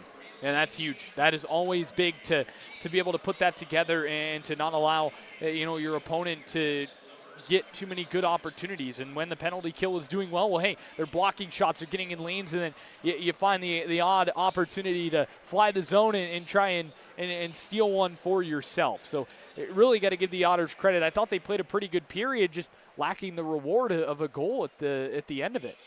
Scoreless affair as we are through the opening 20 minutes of play. We've got a good intermission report due up, and when we come back, let's see some Army dudes knocking the giant balls together. That and more coming up at the intermission. Born and raised in Erie, tried college first semester, wasn't a fan, so ended up just working in the field, welding. Found out about EC3's welding program and decided to go there. The community college just gives a smaller, more family-like atmosphere. You get to know everybody, and it was awesome. Feels really good to look back on what all I've done there and the accomplishments that I've achieved from there. Live here, learn here. Apply today at ec3pa.org. In 3, 2, 1, go! Trev, you've been around the game of hockey a long time. Have you ever done the knocker balls? Yeah, I have done the knocker balls in this building, actually. A handful of years ago. I think I got knocked on my behind one time, and I think I did the other thing and had a pretty good run the second time. So it's tough, and even though you're in the knocker ball there, you got to make sure to keep your legs off the ice because your pants will be snowy for the rest of the night. And you'll be sweating. You get a real workout in one of those. And I know this company that makes these now is doing like field days where they're doing it outside and everything. And it's physically tough, and you can get your bell rung pretty easily if you're not careful. Yeah, it's a lot of fun, though. I always enjoy doing it. Have you ever had the chance to suit up in the knocker balls? One of the last OHL games that I went to as a fan in Flint, Michigan, it was Firebirds Greyhounds. Boy, it was quite a few years back, and it was knocker ball race and soccer. So we went hash marks to hash marks, and we also had to try and score a goal. But first you had to do a lap around, and it was me and my buddy. And Trev, I'm about 5'10". I was a much slimmer man back in those days. My buddy was about 6'4", 225, 230, all muscle. Let's just say I was on the ice a lot more than I was on my feet. That's quite exhausting, though, having to run all the way around there. I was in a sweatshirt, too. Sweatshirt and a beanie. Yeah, that's quite the physical exercise. Flint's not a cold building either, so it's not like you're getting the benefit of the chillers helping you out. Well, we're getting a workout looking at what these folks are doing, and we've had quite a workout of a game so far here, especially for the goaltender on the Sarnia Sting side. You've had 15 shots that you've had to save. Erie has spent quite a bit of time in the offensive end, but you're only as good as the scoreboard says you are, and you mentioned it, maybe not always indicative of how the game's going are the shots. I would say overall, mostly an even tilt, but Erie certainly turned it on in the last half. Yeah, really. I thought the second half was where the Otters were really able to start to find their game a little bit more. And you know, it's tough, right? This final game of a 3-3, that last period is really where the legs start feeling it. So, well, hopefully they can continue to find their way here in this hockey game. And for the Otters, you know, I like the way that they finished out the period, though. And I really like the way Millette played. I think he's a pretty impressive young goaltender. And, you know, a lot of young goaltenders in this league making names for themselves here this season. And, you know, Millette may be adding himself to that list for the Sarnia Sting. And for a Sarnia team that is trying to just get back to standard operating procedure, they're off to a pretty good start this season. They're a top team in the Western Conference. Again, small sample size, but big enough of a sample size where you can start to see the haves and the have-nots separate themselves. Played a tough game against Niagara last night, and they're playing a good game of hockey so far here. And again, we mentioned it. It's the youth differential. This is such a young team in the Sarnia Sting. Yeah, they're young and they're banged up. A couple of roster moves over the last week as Ryder Simpson joins the club. You'll notice him, 28, wearing a full cage tonight for the Sarnia Sting. And, you know, they're trying to pull on that prospect pool, right, and pull from that prospect pool and maybe some guys getting opportunities that maybe they otherwise wouldn't have had. So it's as young as it gets for this Sarnia team, and, you know, they're without some key pieces as well. Bodine, a defenseman who is a big-time prospect for them, somebody that they're looking to get contribution from, and Lucas Fisher, another one. He's a great young defenseman, St. Louis Blues prospect, and, you know, missing him as well. So there are some missing pieces in this Sarnia Sting lineup, but, you know, from what I've seen, right, they could be one of those teams that maybe sneaks into the playoffs, right? I think it would be good for a group like this that's young. And another guy I want to hit on, by the way, Huey Hurt. I thought he was really impressive in the first period. Always seems to be in the right position. Another one of those young guys that they give an A to. And I love the way that Alan Letang, you know, when he mentioned that, hey, we want to give, these are the guys that we're going to be counting on once, you know, we kind of get out of this rebuild phase. And to see him decide, you know, these are the guys we want to invest in our future in, well, we're going to give them leadership positions now so that when they are those veteran guys, well, obviously they've had the experience. So I really love that approach with some of the younger guys here in Sarnia. Well, it's the same thing the Erie Otters are doing with Matthew Schaefer, obviously a pretty highly touted player in the NHL prospect category, but second-year player, young kid, but he's had life lived, and he's had a lot of international experiences, captaining U17s last year, captaining Canada on multiple occasions. Captaincy's nothing new to him, so for him to be able to get a letter here in Erie, it's that same thing. It's that investment in saying, hey, while you're here, we respect your voice. We know what you do on the team. And again, every single person, when he was out for that stretch and he finally got to come back to the team, every single guy in the room said it's just nice to have his voice back. It is, and he's just one of those players that no matter what room he's in, he just brightens it up. Yeah. He's just got that electric personality, and I think that works out well with the Otters leadership staff because you have 4 completely different voices in that locker room with Schaefer, Pano Femus, Malcolm Spence, and Kerry Terrence, right? You've got Pano, who's the more cerebral guy. You've got Malcolm Spence, who can joke around but usually pretty serious. Same kind of with Kerry.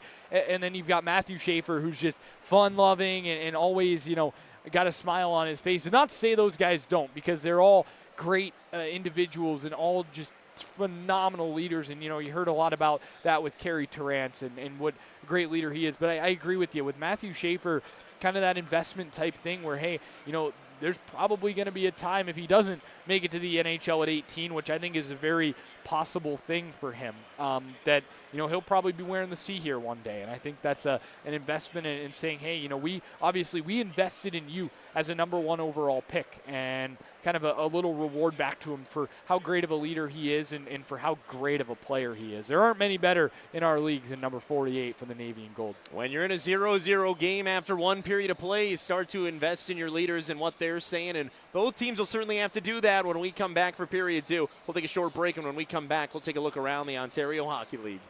Veterans Leadership Program is tonight's nonprofit of the night. The vision of Veterans Leadership Program is to help every veteran reach their fullest potential as citizens of the nation they've so proudly served, regardless of VA eligibility, discharge status, or length of service. From housing and career development to wellness and supportive services, Veterans Leadership Program's passion is helping veterans reach their fullest potential, with over 7,200 served annually in the tri-state area. Veterans Leadership Program, serving all who served. Take control with the all-new CHL app, the home of every team, every fan, and every moment. And now, the CHL app features thousands of live games. Simply find your game of choice, log in with your existing CHL TV account, and stream any game, anytime, any place, live or on demand. The all-new CHL app, now with CHL TV. Find us on the Apple Store or Google Play Store and supercharge your experience today.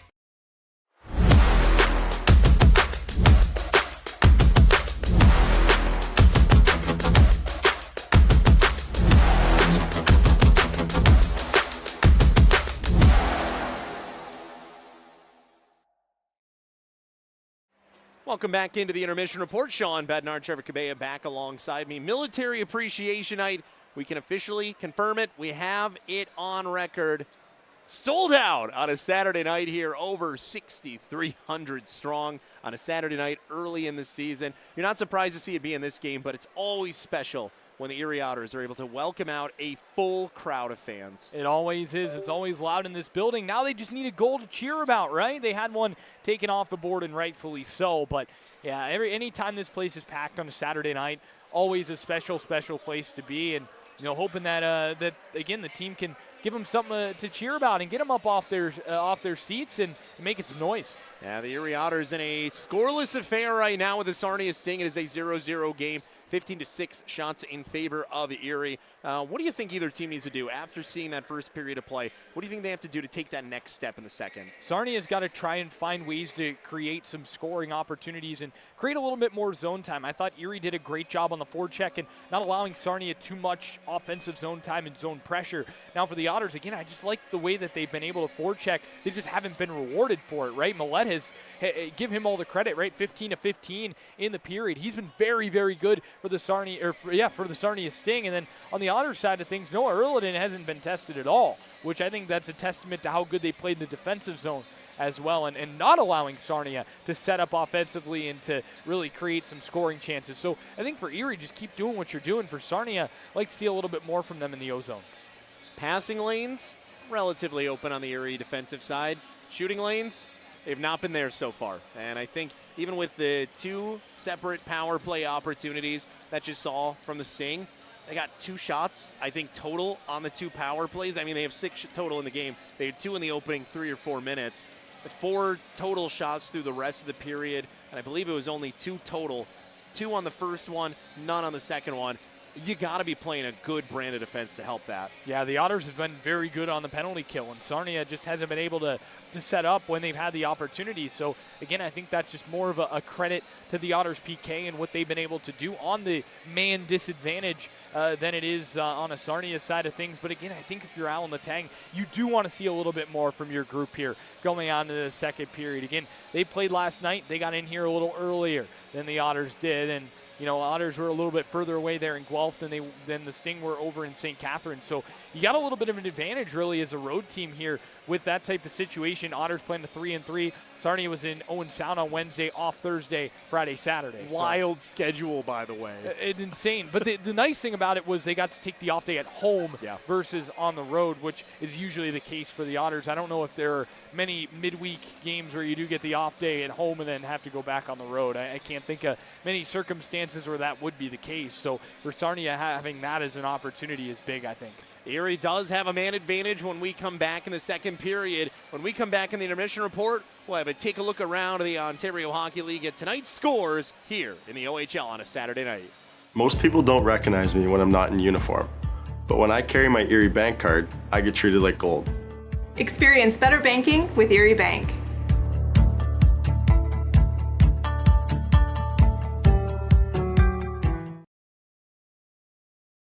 Especially rare. Again, even a bad night for Matthew Schaefer. It's not your prototypical player bad night, but how many times have we been able to say, oh, kind of a down night for Matthew Schaefer? Because it feels like that might be the first time we've said that. Below the goal line, Damio racing in toward the net front, and that one set aside. Top of the left circle, back for Doucette. Doucette, top of the left circle, sending it down near wing side. Doucette shot through traffic and easily held onto by Erliden. Spence gets around his man, brings it in. Spence toward the net front, in! Now it'll be set aside. Nice save by Millette as he sells out.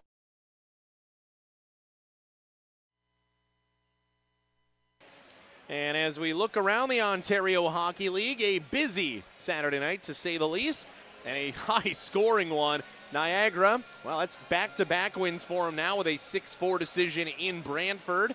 8-2. What happened in Kingston? Backup goaltender in for the Brampton Steelheads, but still 8-2.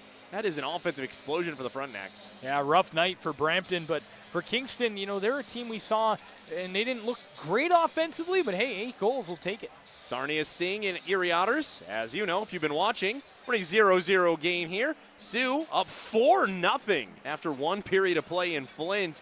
The Sioux Greyhounds started off the season a little slow, but they have certainly picked things up in the more recent stretch. Yeah, they've been a buzzsaw recently. I'm interested to see what has been going well when I make the trek up to the Sioux coming up on Wednesday. Owen Sound trying to play upset as Kitchener has been the best team in the Ontario Hockey League in the recent stretch. They're up 1-0 at the Bayshore. Meanwhile, Saginaw up 1-0 over one of the top teams in the Western Conference in the Windsor Spitfire. Saginaw, a team desperately looking for a spark. They gave Peterborough their first win of the season a couple of nights ago. Yeah, it's been rough going for the Saginaw Spirit recently, and pretty quiet until that Peterborough victory the other night. And I think some eyes are starting to be put on the Spirit, and with what's been going wrong for them, I think the Otters caught them at the wrong time when they went there the first time. Maybe next weekend catching them a little more at the right time. Sudbury and Barrie in a scoreless affair, and Port Colborne, the Sailors up 2-0 over those Kilty Bees from Hamilton. And of course, Trevor and I recently went to Port Colborne, and last night, a little bit of Erie Otter brass in to see the Battle of Niagara last night as the Port Colborne Sailors and the Fort Erie Meteors did battle. So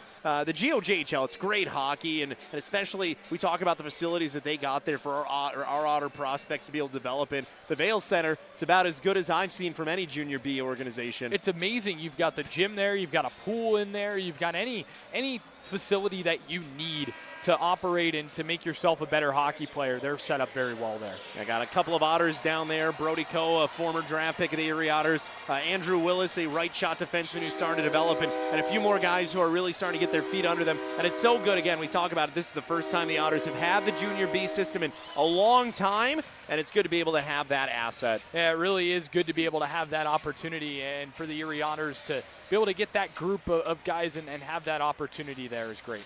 Erie Otters will be back up for hockey action in just a few. We'll take a short break until then. Let the teddy bears rain down. Before there's turkey, let there be bears. On Wednesday, November 27th, join the Erie Otters for Bears and Beers Night, presented by Revich Investments. Get ready for the most unbelievable night of hockey, featuring the 16th annual Teddy Bear Toss and an all-night happy hour. The first 1,500 fans in the arena will be ready for Thanksgiving with their very own goalie glove oven mitt. Can't bear to wait? Get your tickets now at ottershockey.com.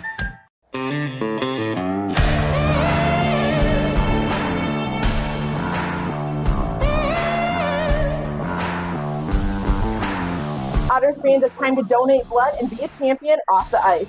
The Community Blood Bank is the sole supplier of blood and blood products to our local hospitals. Support the local blood supply on game day, Saturday, January 25th, as you cheer on the Erie Otters. Donate blood, support our team, and save lives. And we welcome you back into the Erie Insurance Arena as second period action is just about ready to get underway here. Yeah, big opportunity. Period number 2. Erie Otters still on the power play and have just under a minute of power play time after a really strong first period for the Otters, and a strong end of the first period, I should say. So the Otters will look to keep things rolling here on this man advantage and try and find the game's first goal here up a man. And for the Otters, you know, it's been pretty solid on special teams with Wes Wolf away at U17 camp, hoping that they can reward their assistant coach here with a big performance and a big power play goal.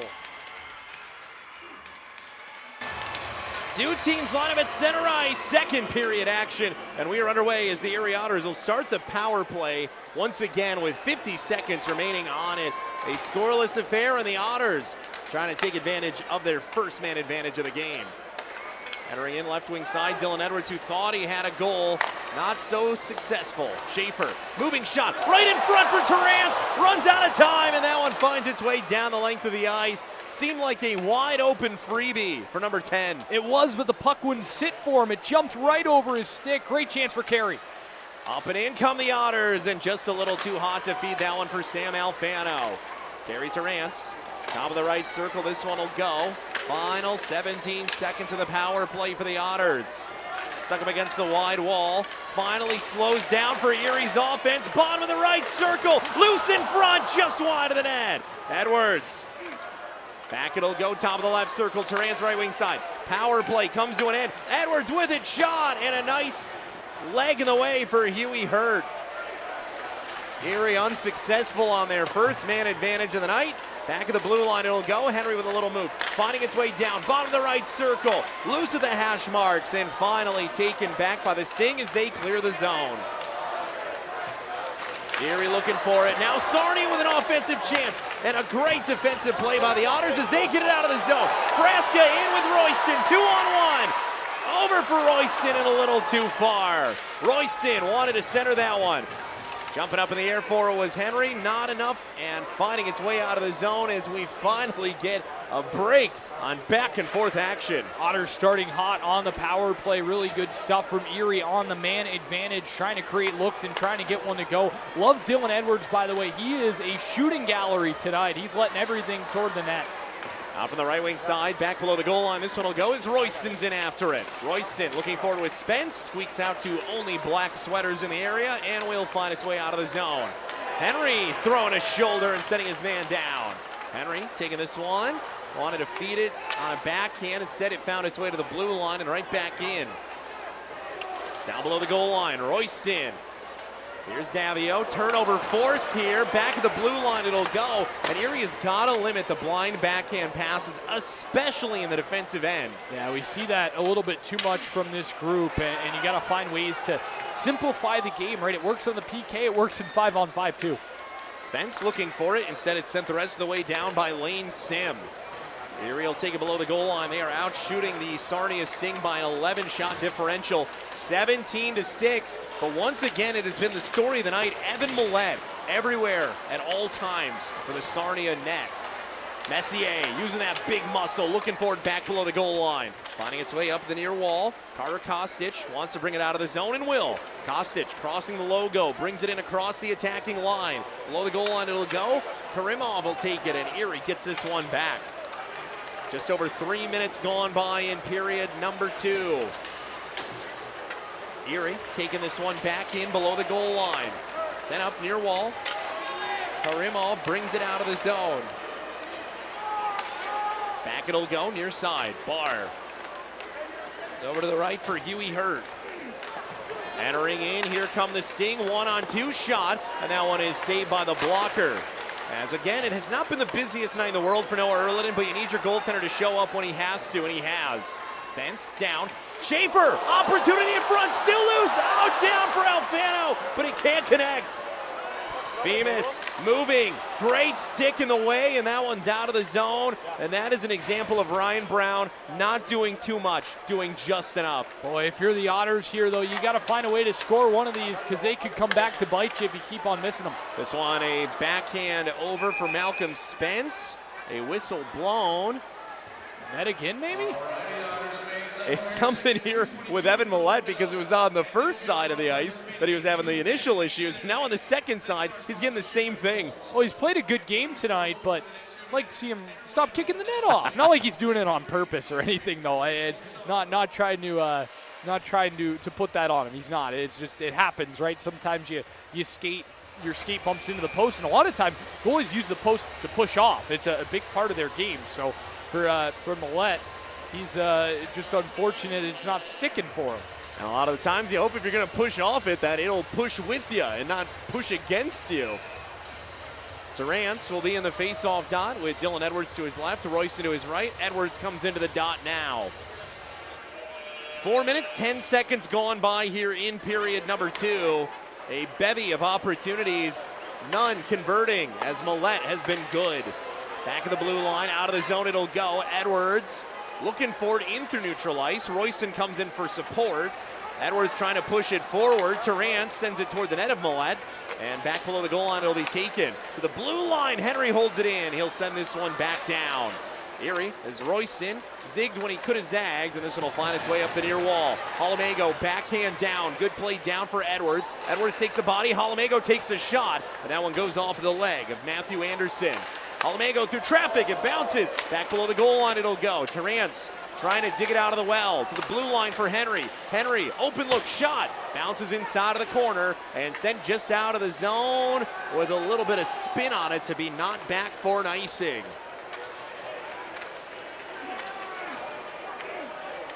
Anderson slowing it down. Royston's up against him. Edwards will take it now. Edwards puts his head down, goes back below the goal line. Hits that one off of the body of Young. Frasca down in front. Opportunity falling down out of the ice, and Hammond can't convert as the net comes off. That is an unbelievable pass from Gabriel Frasca. To find Brett Hammond driving to the net right there, that's just a beautiful play by the Otters forward Frasca, showing off the skill that he does have. He's a very skilled player, and he certainly shows it in certain occasions. And right there, here's another look at it. Pass in front, and a little bump back from Edwards. Just a smart play. Started from Frasca, Edwards to Hammond, and Erie unable to find the back of the net. A very talented OHLer who's just battled quite a few injuries in his young career, and hoping for a little bit of revitalization here alongside his good friend Malcolm Spence and a great head coach in Sam Butler. Schaefer down, lost against the near wall. It will find its way up the wall. Back below the goal line, this one goes. Taken away by Casey Bridgewater. Erie trying to maintain that forecheck. They've done such a great job in this second period at dominating the pace of play. They're nearly up to 20 shots. Out of the zone it'll go. Schaefer stops it at neutral ice. Little shoulder from Messier. Sauter with a wayward bounce. Up the near wall. Bridgewater looking for it. Frasca forcing it out of the zone just enough, and Young will slow this one down. 6 minutes and change gone by here in period number 2. Erie nearly to double decade marks in shots, and the Sting just trying to get to the double-digit plateau at all. Below the goal line, this one finds its way over for Schaefer. Schaefer back behind, moved up Frasca a little too far for him, and down the ice it'll go. As it finds its way back behind, Erie will execute a quick change, and it'll be taken by Huey Hurt. Moved over right wing side. James Barr entering into the attacking line. Top of the right circle, lost back. Bottom of the right circle, set back behind by Gaughan. Top of the left circle, A little bit of a whiff, and a great feed is just a little too far to connect with Alfano. He'll apply some pressure, and it'll be set aside by Millette. Erie trying to get that forecheck going once again. Player goes down. Erie's going to find themselves on the power play, and it's more of a frustration penalty to take than anything. A man without the puck ran right into in the hash marks, and the Otters go on the man advantage when we come back.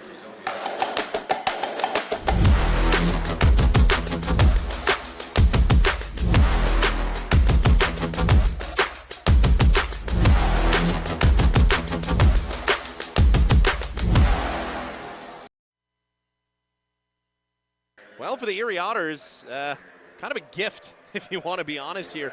A penalty from Dalen Moses as he runs down his man, but the man who he ran down did not touch the puck really during that shift. It was a nice hit. Yeah, it was great. It was a great hit. Just, you got to hit the guy with the puck.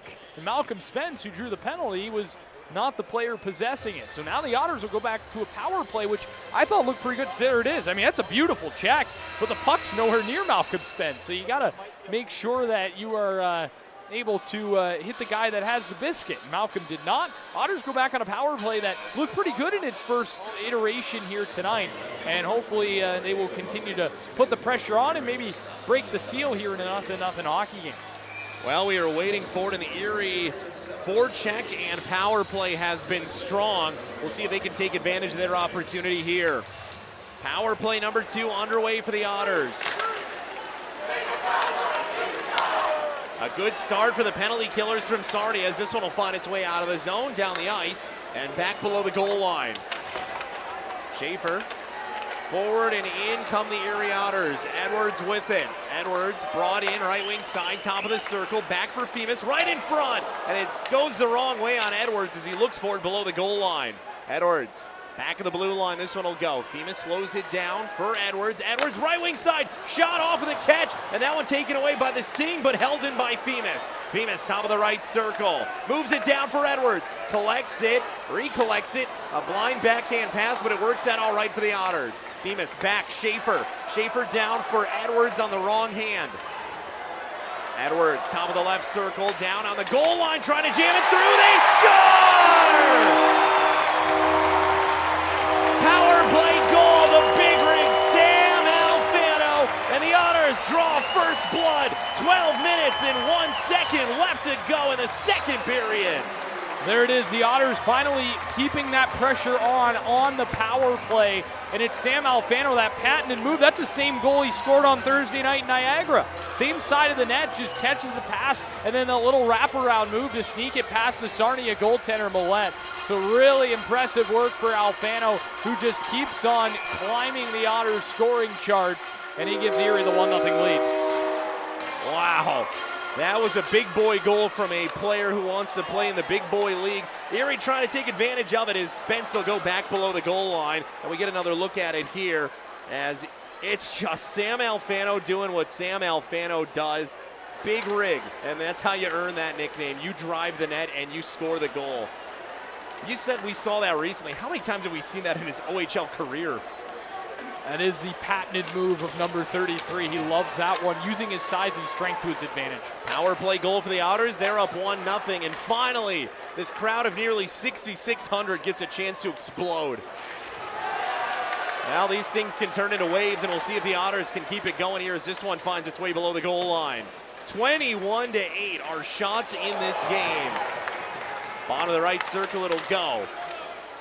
Back top of the right circle, now to the bottom. Erie's forecheck has been unbelievable in this second period. Now they've got an open look for Henry. Henry shot, and that one saved by Millette.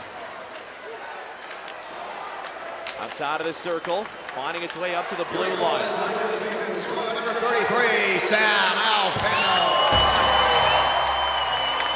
Back below the goal line as the Alfano goal is announced here in-house. Schaefer gets one of the assists, and the Erie Otters up nearly halfway through this game, and they have not taken the foot off the gas since. Top of the right circle, shot in, up and out of play it'll go. 10 minutes and 31 seconds left to go here in period number 2, and the Erie Otters putting themselves in a great position now. Yeah, excellent work from the Otters. They're keeping the pressure on. How about 22-8? Shots on goal, 7-2 in the period for Erie. So again, just keeping the pressure on, not allowing Sarnia to get much going in the offensive zone. It's been a really tough go for the Sting here tonight. It's been pretty flat, but on the other side, they just haven't really been able to touch the puck. And finally, you solve the riddle of the goaltender in Millette. And one of your premier scorers is the reason for it. Now we'll see if Erie can keep it going. Top of the right circle, Carey Terrance trying to keep his good weekend going. Right in front, they score! Terrance feeds it, Hammond finishes it, and the Otters are up 2-0 on home ice. Brett Hammond stepping up big for the Erie Otters. He has been a really underrated force here this season for Erie, and he steps up with a big goal. This is all Carey Terrance, though. Coming up with it, just a tremendous play, sends it to the front of the net, and Brett Hammond was there to finish it off and give the Otters a 2-0 lead. So they're on top right now, and you got to keep on buzzing, keep the momentum rolling, and try and capitalize off of it. That's what they're doing. They turn 1 into 2 right away. And we talked about the selflessness. We get another look at it here, as it was just all Carey Terrance. And again, we talked about it. Head coach Stan Butler brought it up as his own point. The selflessness of Carey Terrance and the playmaking ability. It's one of the reasons that the Ducks were so high on him. Erie keeping it going. Spence! Oh, and he's robbed by the pipe. Below the goal line, it'll go. Erie really turning it on now. Up it'll go near wall. Finds its way onto the stick of Pano Femus. Femus driving, shooting. Millette gets a piece of it. Back below the goal line. This one finds its way for Femus. Back for Spence. Juggle puck. Out of room. Spence keeps it going. Back for Femus, and it jumps off of his stick. Oh, the energy in here is palpable. Erie brings it in. Spence. Wide look over right wing side. Erie goal is second of the season. Score by number 91, Brett Hammond. Carey Terrance. Carey Terrance feeding Brett Hammond for his second of the year. Edwards will send this one down into the near corner. Erie looking for it. It's Edwards. Back below the goal line. Sarnia trying to find a breath here. They are being drowned by the Otters in a big way. Momentum is fully swung on the side of the white sweaters. Back of the blue line. Erie has had 2 goals since the last shot for the Sarnia Sting. Millette, as Edwards looks for it, this one just punted out of the zone. Halamago back in after this one. Below the goal line, he'll go with it. Henry to Edwards. Edwards down through neutral ice, back for Henry. Henry a little bit stuck in the zone now with the Erie Otters with under 8.5 left to go. In the second, Halamago back in after this one. Top of the right circle, 24-8 are shots. It's a 2-0 game. Young stick explodes as the Otters are able to get it back. Lead feed forward, Dylan Edwards, 2-on-1 developing. Edwards, Royston sends it to the moon, and it nearly finds its way out of play. Moses brings it in.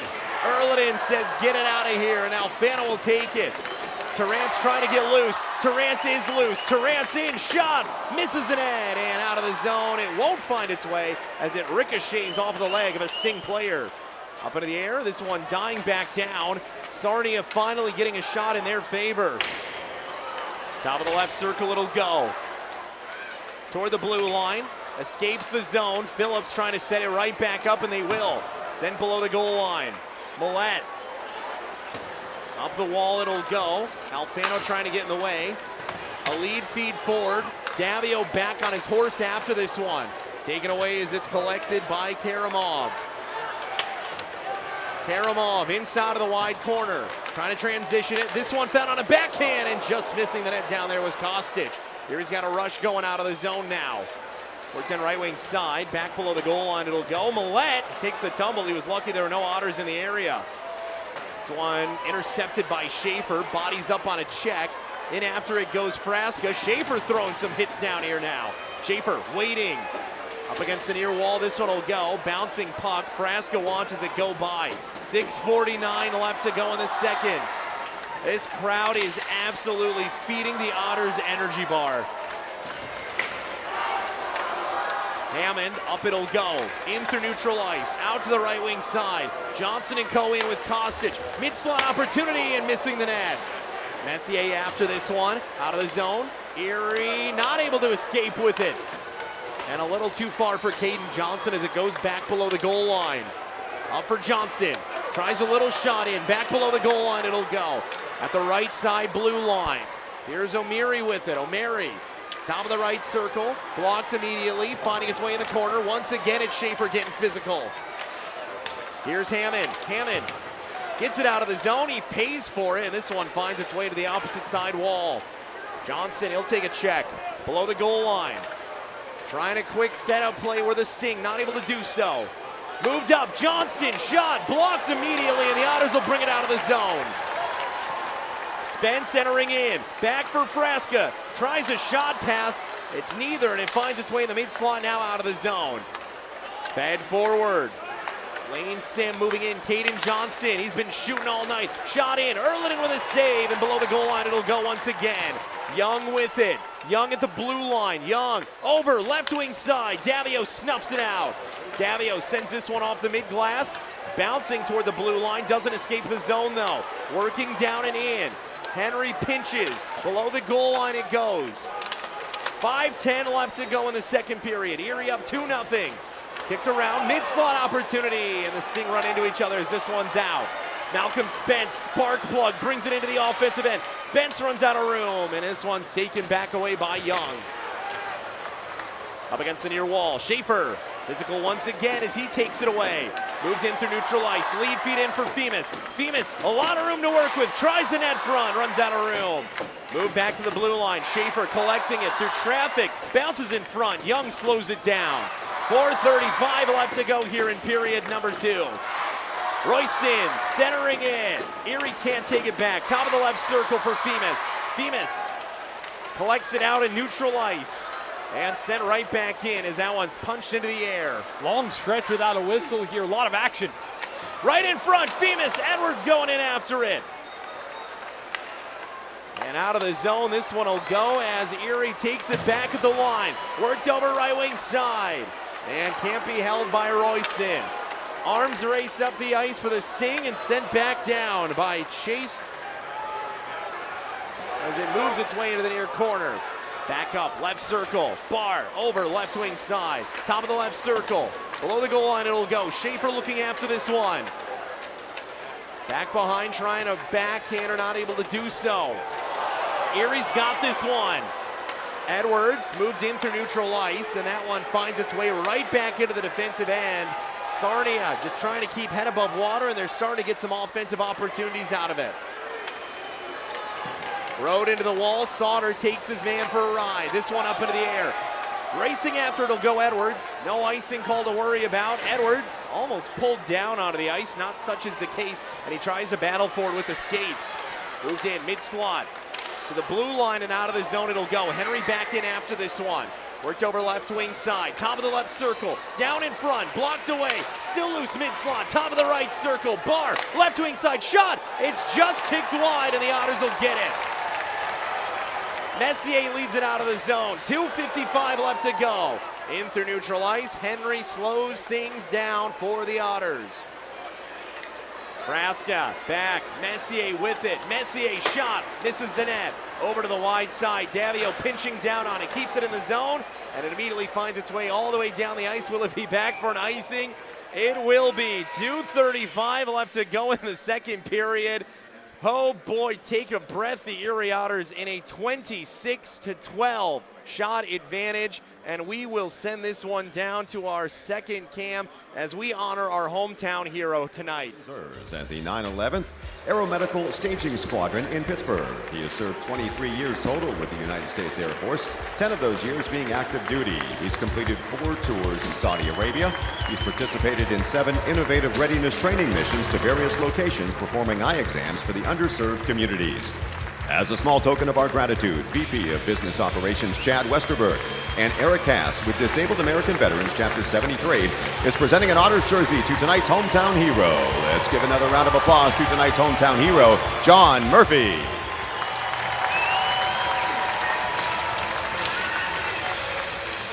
A small token of gratitude that goes such a long way, and a special thing for the Otters organization to do.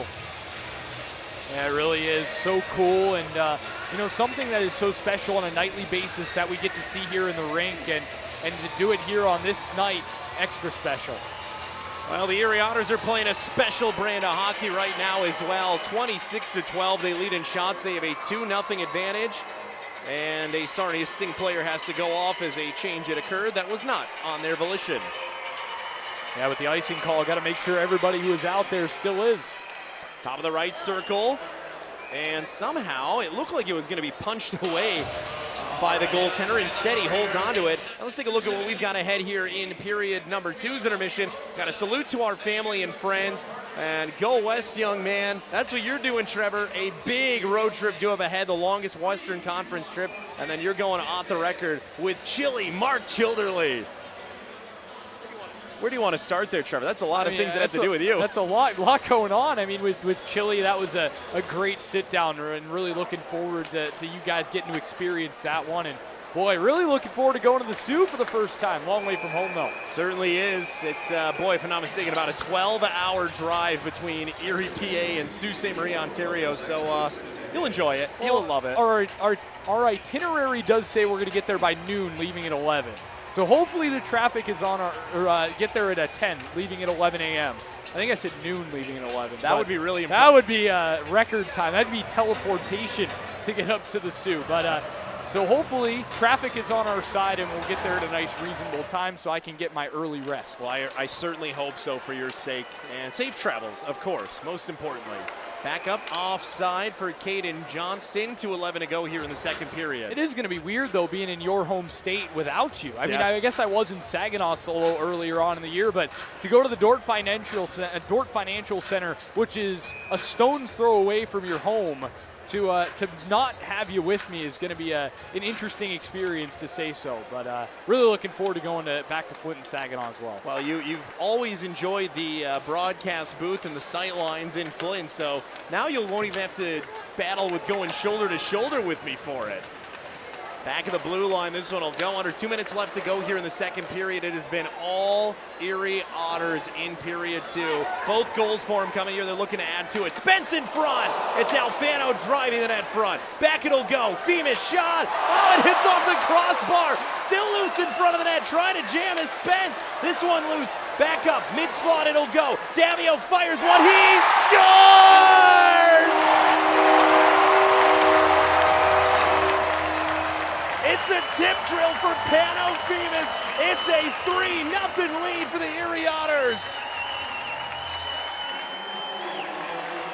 It is all Otters right now. They are swarming the Sting.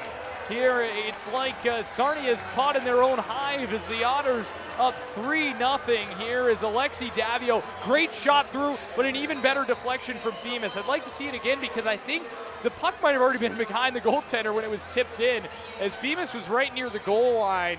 Great deflection. That's an underrated part of his game, that he's able to have that hand-eye to deflect pucks, and right there he does just that to give Erie a 3-0 lead here in the second. Another one of those frantic stretches. We get a look here. Looking to see where that puck is. Here's the Davio opportunity. I think that was in before it was even tipped. Erie will look for this one. Back in their defensive end now. And a great job by our production team back in the truck. And a great job by the Otters offense, getting an absolute threat offensively to keep this one going. And only just continuing, you look at the shots on goal total and how it's ballooned over the period. It's been all Otters, and this has been very reminiscent of the Barrie game here last Saturday, where Erie has just completely dominated in all facets of the hockey game, and have just been terrific here tonight and adding on to their total of goals here. 28-13 is the shot differential, and Erie is feasting right now, and this home crowd, boy, it was big to have one goal, and you knew that was going to be a tough one to overcome for Sarnia just because of what is on top of you. 3 goals in front of this crowd going into the final frame. I don't like your odds here. Erie is feeding. Top of the right circle, it'll go down, back below the goal line. looking for it up against the wide wall. And out of the zone, this one will go. Under a minute left to go in the second period as the Otters continue their string of domination. Out of the zone, this one finds its way. Edwards up and in with it. Edwards over for Terrance. Terrance back, Edwards over. And this one loosens out of the mid-slot as it'll find its way to the line and out of the zone. Worked in, left wing side. Terrance backhands this one up. Edwards brings it in. 2-on-1 with Hammond. Edwards shot.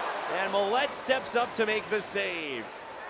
Final 17 seconds. Sarnia looking for anything to build off of going into the third period. Inside the near corner, back of the blue line. Young, bounce off the wall, sent to the wrong side. 3 seconds left, opportunity for a shot, blocked in front. That'll do it for 2 periods of play. 29-13, the Erie Otters out in front in this one.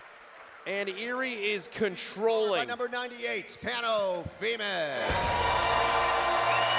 Pano Femus' goal is announced here in-house, and the Otters are playing such a tremendous brand of hockey here as we are through 40 minutes of play. Boy, what a stretch for the Otters. Period number 1, we talked about it. They played a good period. You know, they had a shot advantage of 16-5. They didn't do anything wrong by any means.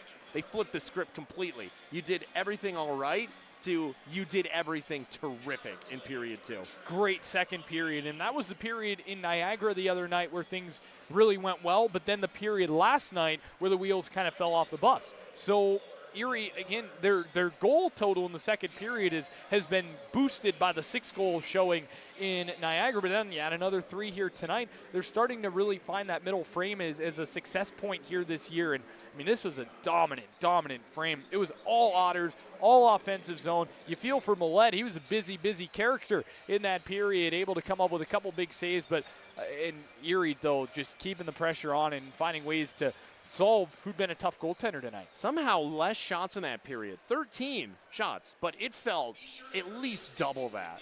It really did. It really did. The Otters, again, just keeping the foot on the gas pedal and just firing everything. But Sarnia did have a handful of blocks that stepped in there. You had 2 or 3 posts in that period as well. So it could have easily been, 4, 5, 6, nothing if those posts wouldn't have come in interference for the Otters, running interference and keeping Millette out of the dark there. And if you want to talk about a linchpin, proverbially speaking, a point where this entire game opened wide, it was that interference hit at the hash marks in Erie's offensive end. Before that, Erie was wheeling around. They were getting shots. After that, this game has been a tale of 2 games. It really has been. And, Dalen Moses steps up, takes the penalty there. Unfortunate. Again, it's one of those plays where it's a big hit, and your eyes light up when you have an opportunity to send a guy flying like that, right? You want to make that hit, make an impression, young player as well, but you got to know when the puck is there and when it's not. You got to understand the timing of it all because, hey, if you time that up and the puck's there, you're going to be on some highlight reels probably for that type of hit, right? That's a huge hit on a really good player in Malcolm Spence and an opportunity to make a name for yourself, but puck's not there, take a penalty, and like you mentioned, Sean, it's just been a completely different hockey game. That was the moment that really woke up the Otters after I thought they played a pretty lively game tonight, especially considering it's the last part of a 3-3 weekend. Final period of the final game of 3-game weekends for either team, 3-4 for the Sting, 3-3 for the Otters. Erie's up 3-0. We'll see if they can keep that going into the final bit. We'll be right back here on the Intermission Report. Let the teddy bears rain down! Before there's turkey,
honor. Tradition, history, sacrifice. For centuries, the cornerstones of our democracy have been defended thanks to the brave men and women who've served in the branches of our military. Air Force, Marines, Army, Navy, Coast Guard.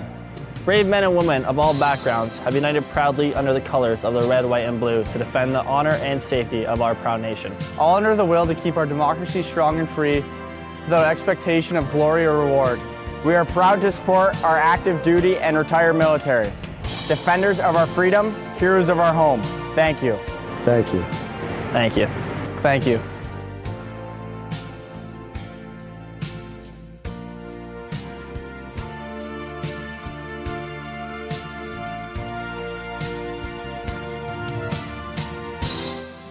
And we welcome you back into our intermission report. Sean Bednard, CEO Ben Stahl of the Veterans Leadership Program. You know about them. We've been able to work alongside them for so many years here in Erie, and we are once again so honored to be able to work alongside you.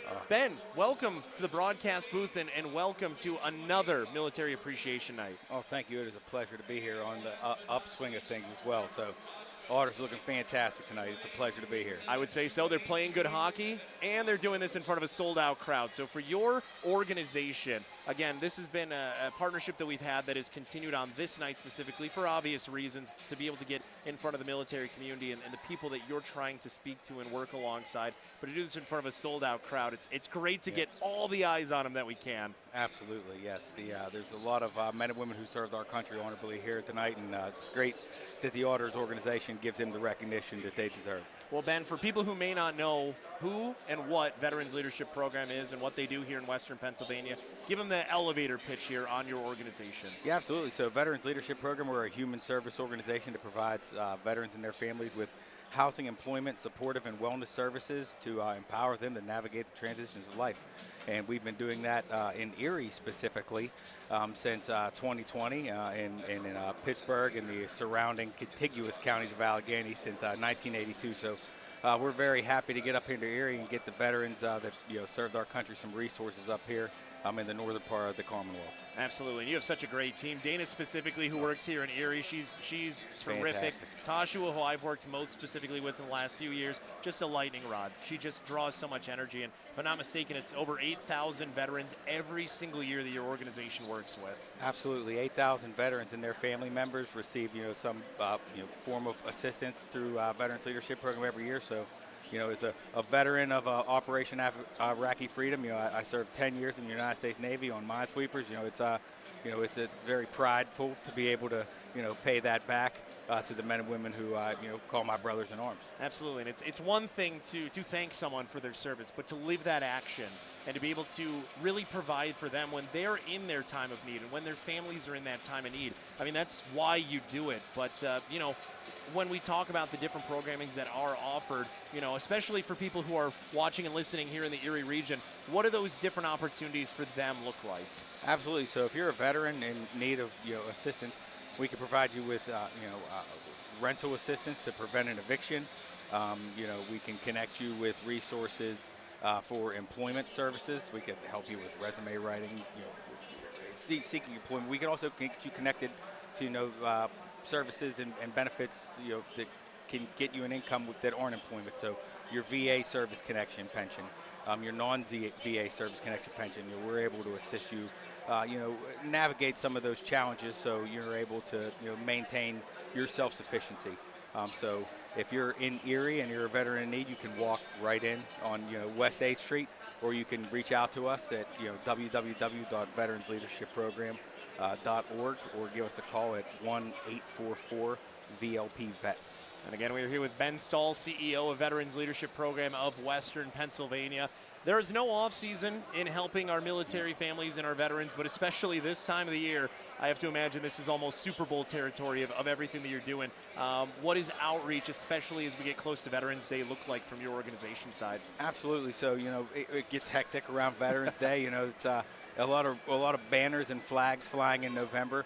But, coincidentally, that's also when the cold weather ramps up, and, there's no the men and women of Erie are no strangers to cold weather. So, not only in Erie, but our services, pick up demand as the, weather gets a little colder.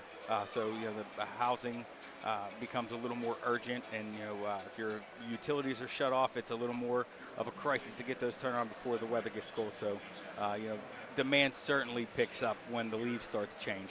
2025 is just around the corner here.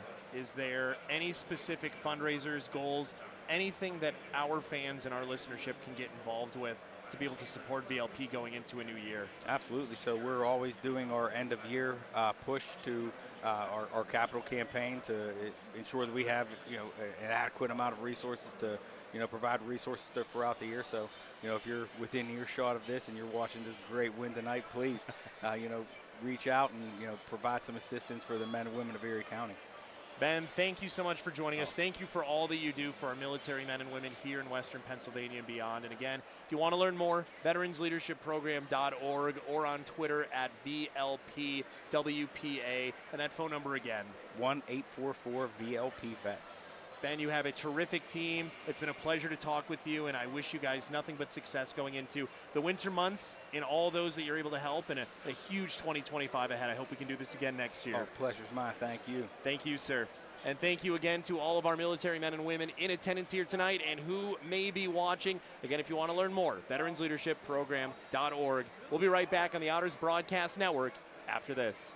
Let the teddy bears rain down! Before there's turkey, let there be bears. On Wednesday, November 27th, join the Erie Otters for Bears and Beers Night, presented by Revich Investments. Get ready for the most unbelievable night of hockey, featuring the 16th annual Teddy Bear Toss and an all-night happy hour. The first 1,500 fans in the arena will be ready for Thanksgiving with their very own goalie glove oven mitt. Can't bear to wait? Get your tickets now at ottershockey.com. Across the nation, the Canadian Hockey League is known for investing in moments like this. But did you know we're also investing in this and this? While you're probably used to seeing us here, we're also here and here. Through the CHL Scholarship Program, clubs award nearly $10 million each year, helping thousands of former players continue their education. So while you're seeing this, we're also doing this. The CHL, developing tomorrow's leaders. It's especially rare. Again, even a bad night for Matthew Schaefer. It's not your prototypical player bad night, but how many times have we been able to say, oh, kind of a down night for Matthew Schaefer? Because it feels like that might be the first time we've said that. Below the goal line, Davio racing in toward the net front, and that one set aside. Top of the left circle, back for Doucette. Doucette, top of the left circle, sending it down near wing side. Doucette shot through traffic and easily held onto by Erliden. Spence gets around his man, brings it in. Spence toward the net front, in! No, it'll be set aside. Nice save by Millette as he sells out.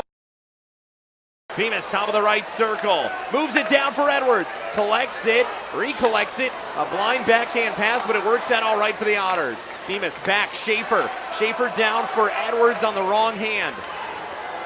Edwards, top of the left circle, down on the goal line, trying to jam it through, they score!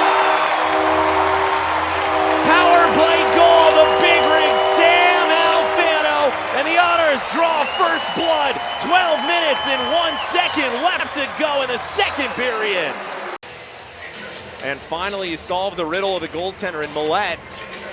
And one of your premier scorers is the reason for it. Now we'll see if Erie can keep it going. Top of the right circle, Kerry Terrance trying to keep his good weekend going. Right in front, they score! Terrance feeds it, Hammond finishes it, and the Otters are up 2-0 on home ice. It'll go, Bemis shot, oh, it hits off the crossbar, still loose in front of the net, trying to jam his Spence. This one loose, back up, mid-slot it'll go. Davio fires one, he scores! It's a tip drill for Pano Bemis. It's a 3-0 lead for the Erie Otters. And as we take a look at an exciting period here in Erie, Pennsylvania, we take a look at a busy night around the Ontario Hockey League as well. We mentioned Niagara getting back to their winning ways with a 6-4 win at Brantford. 8-2, Kingston downs the Brampton Steelheads. The Sarnia Sting down 3-0 here in Erie, PA. Sioux up 4-2 in Flint. Owen Sound doing their part, up 3-1 over the Kitchener Rangers. 3-0. The Saginaw Spirit up on the Windsor Spitfires. Barrie finally found their offense at home against the Wolves.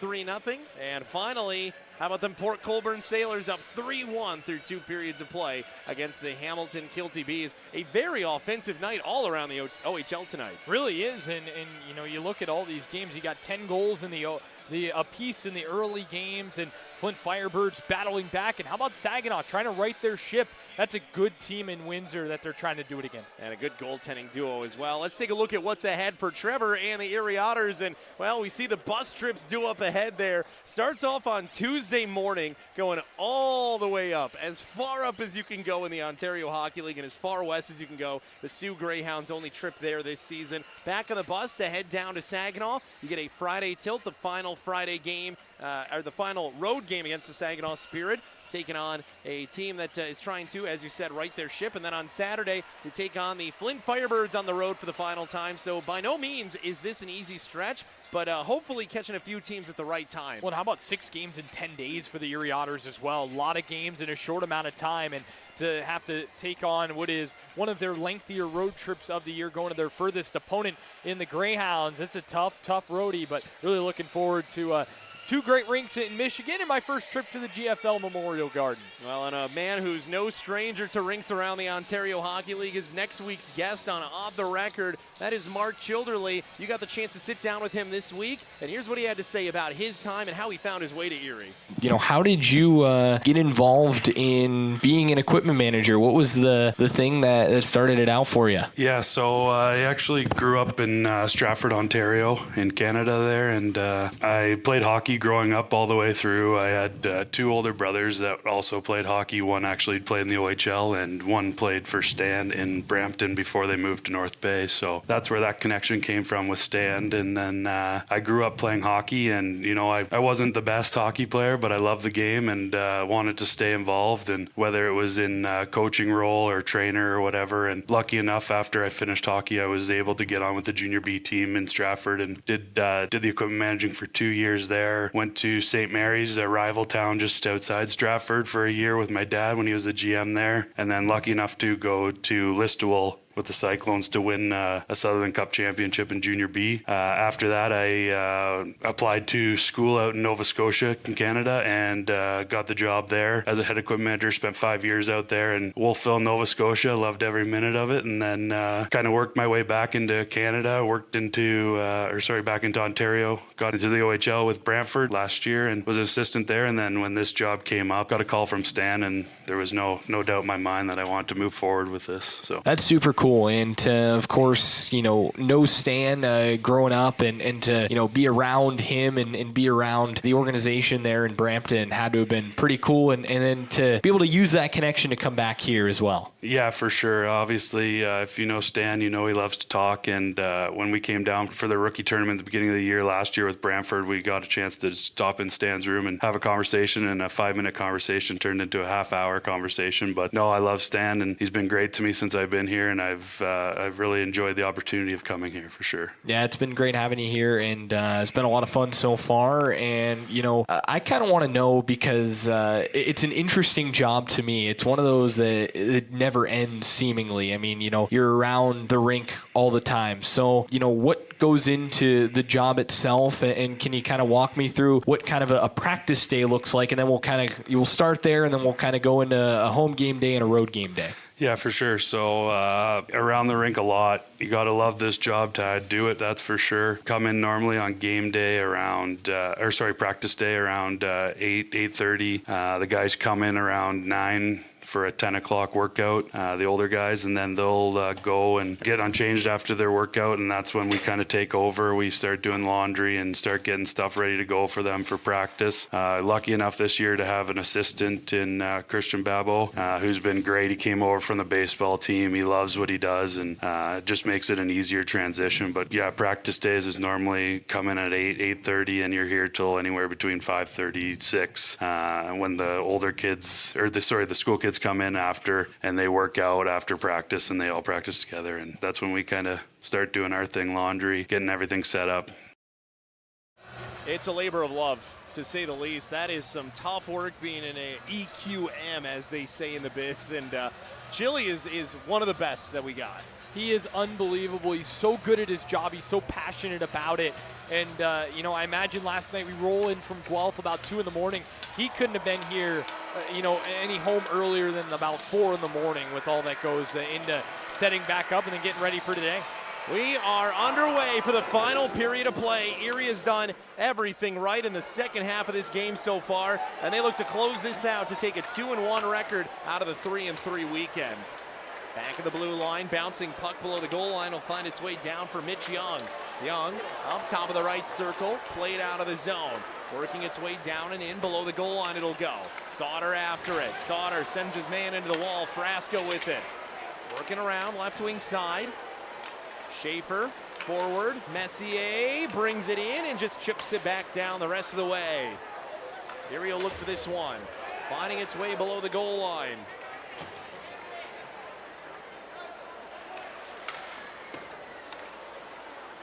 Out along the wide wall, this one finds its way. Moved in. Erie crossing in left wing side. Pano-Femus drop pass back.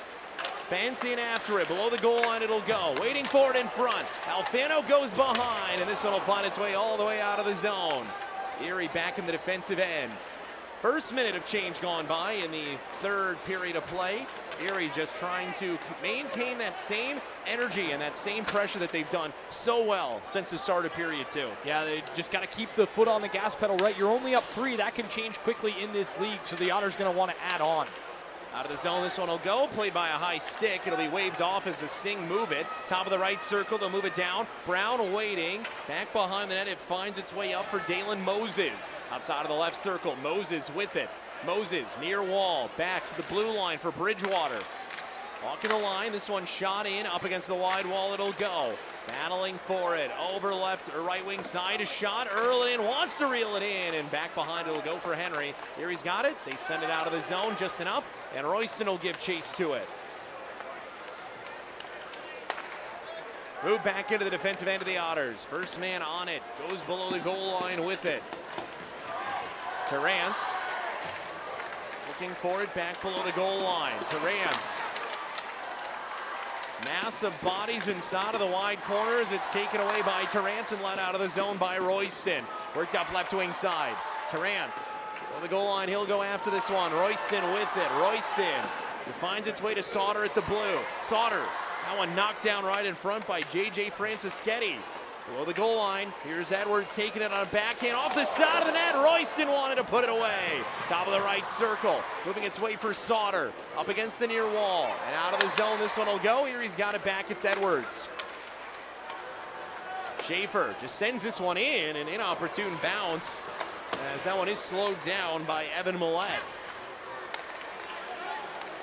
Forward across the neutral line, moved in, Lane Sim, down below the goal line, O'Mary looking for it. Henry works it up the wide wall and out of the way, out of the zone it'll go. Back inside a defensive ice and sent all the way down. Should be back for an icing and will be with 16:49 left to go. So draw on the offensive end. And once again for the Otters, it's just about not letting the Sting set anything up. And they've done a really good job of that again to start this period. Yeah, you want to keep them off the board early on, because if they were to get a goal here in this stage of the hockey game, well, that would mean that, hey, all right, we can maybe turn this thing around a little bit. So if Sarnia can find that goal to break the ice for them, then I think that'd be a big moment in the game. If the Otters, they just can't allow that. 16:49 remaining here in the third period. Erie nearly doubling up the Sting in shots, 29-15. Back of the blue line. Oh, and just sneaking through as it goes back behind. Jack Clark looking for it. Loose piece of lumber down to the ice belongs to Oliver Phillips. He collects it on the run. Phillips gets in the way of that one, and the puck finds its way out to the neutral zone and right back into the defensive end as Millette will collect it and send it to Anderson. Erie looking for this one out in neutral ice. Henry with it. Henry Against the near wall, works it over for Holomego, played forward as this one's moved in for Alfano. Alfano gets around one man, moves it back to Henry, fires a shot, and that one's set aside. Back it'll go, Alfano with it once again. Alfano all the way back to the blue line, shot through traffic. Oh, knocked down high, it would have been no goal for Ty Henry as was. Henry back, trying to feed Clark, wasn't able to do so. Out of the zone, 15:55 left to go in the game. Bridgewater, the lone sting in. Sends it back around. Out to the right side, Felak waiting for it. Henry, below the goal line, back for Frasca. Inside of the wide corner, Sting trying to set something up. 30-15, shots are officially doubled up for the Otters over the Sting. In the near corner, Bridgewater sends it back, top of the left circle. Johnson shot, that one put up in the air. Up against the near wall it goes. Bridgewater for Hammond and Felak.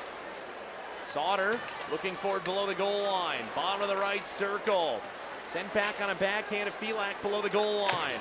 Up inside of the hash marks, Caden Johnson's backhander set aside. Erie chips it off the wall. It was Hammond trying to feed it to himself. He falls down onto the ice, takes his man with him. Frasca toward the blue line and back below the goal line it'll go. Henry with it. Henry taking his time and just giving this one to his D partner in Sauter. To the blue line it'll go. Huey Hurt moves it down. Johnston still with it and played away by Alex Messier.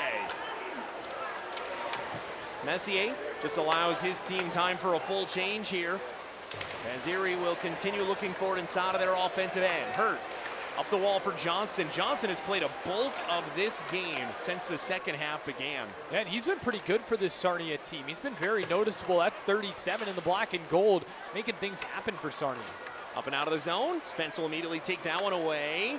Wanted to give it down for Sam Alfano, who opened the scoring party tonight on the power play for the Otters. Brown over, Moses, mid-slot, that one kicked away just by the big toe of Noah Erliden.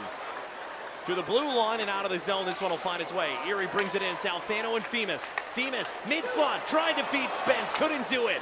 Up it'll go for Davio, right wing side. Davio, his man falls down, Davio drives the net, and that one's set aside as getting in the way was Millette with the big body.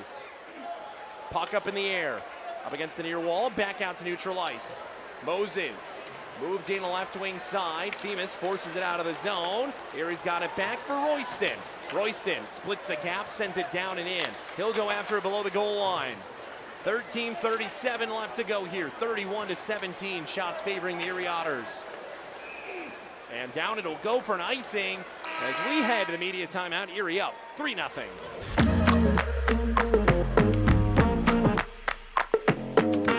My OHL helps bring charitable programs to life. Started McFadden's movement in my 4th year with the Guelph Storm. Had a family friend die by suicide. Learned from a young age that mental health was important, and having a lot of help from the organization in the Guelph Storm has definitely shaped McFadden's movement into what it is. I'm really happy with where things have ended up. What's the only thing that can make a crowd of 6,557 louder than a goal? Well, it's the t-shirt toss, Trevor. Who doesn't love the t-shirt toss? That guy certainly does. We want to, but no one will throw us a t-shirt. We've tried in every rink that has allowed one so far. And boy, when you got this many bodies in there, it's almost a mass of humanity diving toward that same cotton shirt. I think the most disappointing one that we've had is probably Brantford, right? Oh. Because how close you are to the ice and to the fans there at the Brantford Civic Center. I thought that would have been a great opportunity to snag one. And Guelph didn't do one last night. That's another booth here. You're pretty close to the ice and you're relatively low enough to maybe get one to sneak up there. Someday. And fans, we will keep you posted. We will turn it right back to our booth cam as soon as we get that t-shirt. But today is not the day. Henry working down and in. This one finds its way back up against the wide wall. Edwards looking for it. Back below the goal line it'll go. Third period action here in Erie. It's a 3-0 lead in favor of the Erie Otters. Move back on the defensive end. Schaefer with it. Royston tipped up into the air. Down for Kerry Terrance. Up along the near wall, Royston looking after it. This one played to the blue line and out of the zone. Kostic brings it in. Below the goal line, right in front at the goal line, and that one's set back aside. Henry meeting his offensive match physically as this one finds its way into the near wall. Flutter puck up into the air, moves back out through neutral ice and inside of the defensive end of the Sting. Terrance battling after this one. Terrance will go off now. Fresh legs will come out in the form of Oliver Phillips. Alfano wants to dig this one out. Up against the near wall. Phillips right off the bench, puts it up in the air, taken by Alfano. Alfano to Phillips. That one stopped right in front as the legs were able to get in the way for Casey Bridgewater. Clark up against the near wall. Back it'll go to the blue line. Clark shot. Takes his man off his legs. Clark with a shot. Second opportunity is set aside by Millette. And out to out of the zone. It'll go as Erie brings it in. Clark shooting back below the goal line as it's set aside by Millette.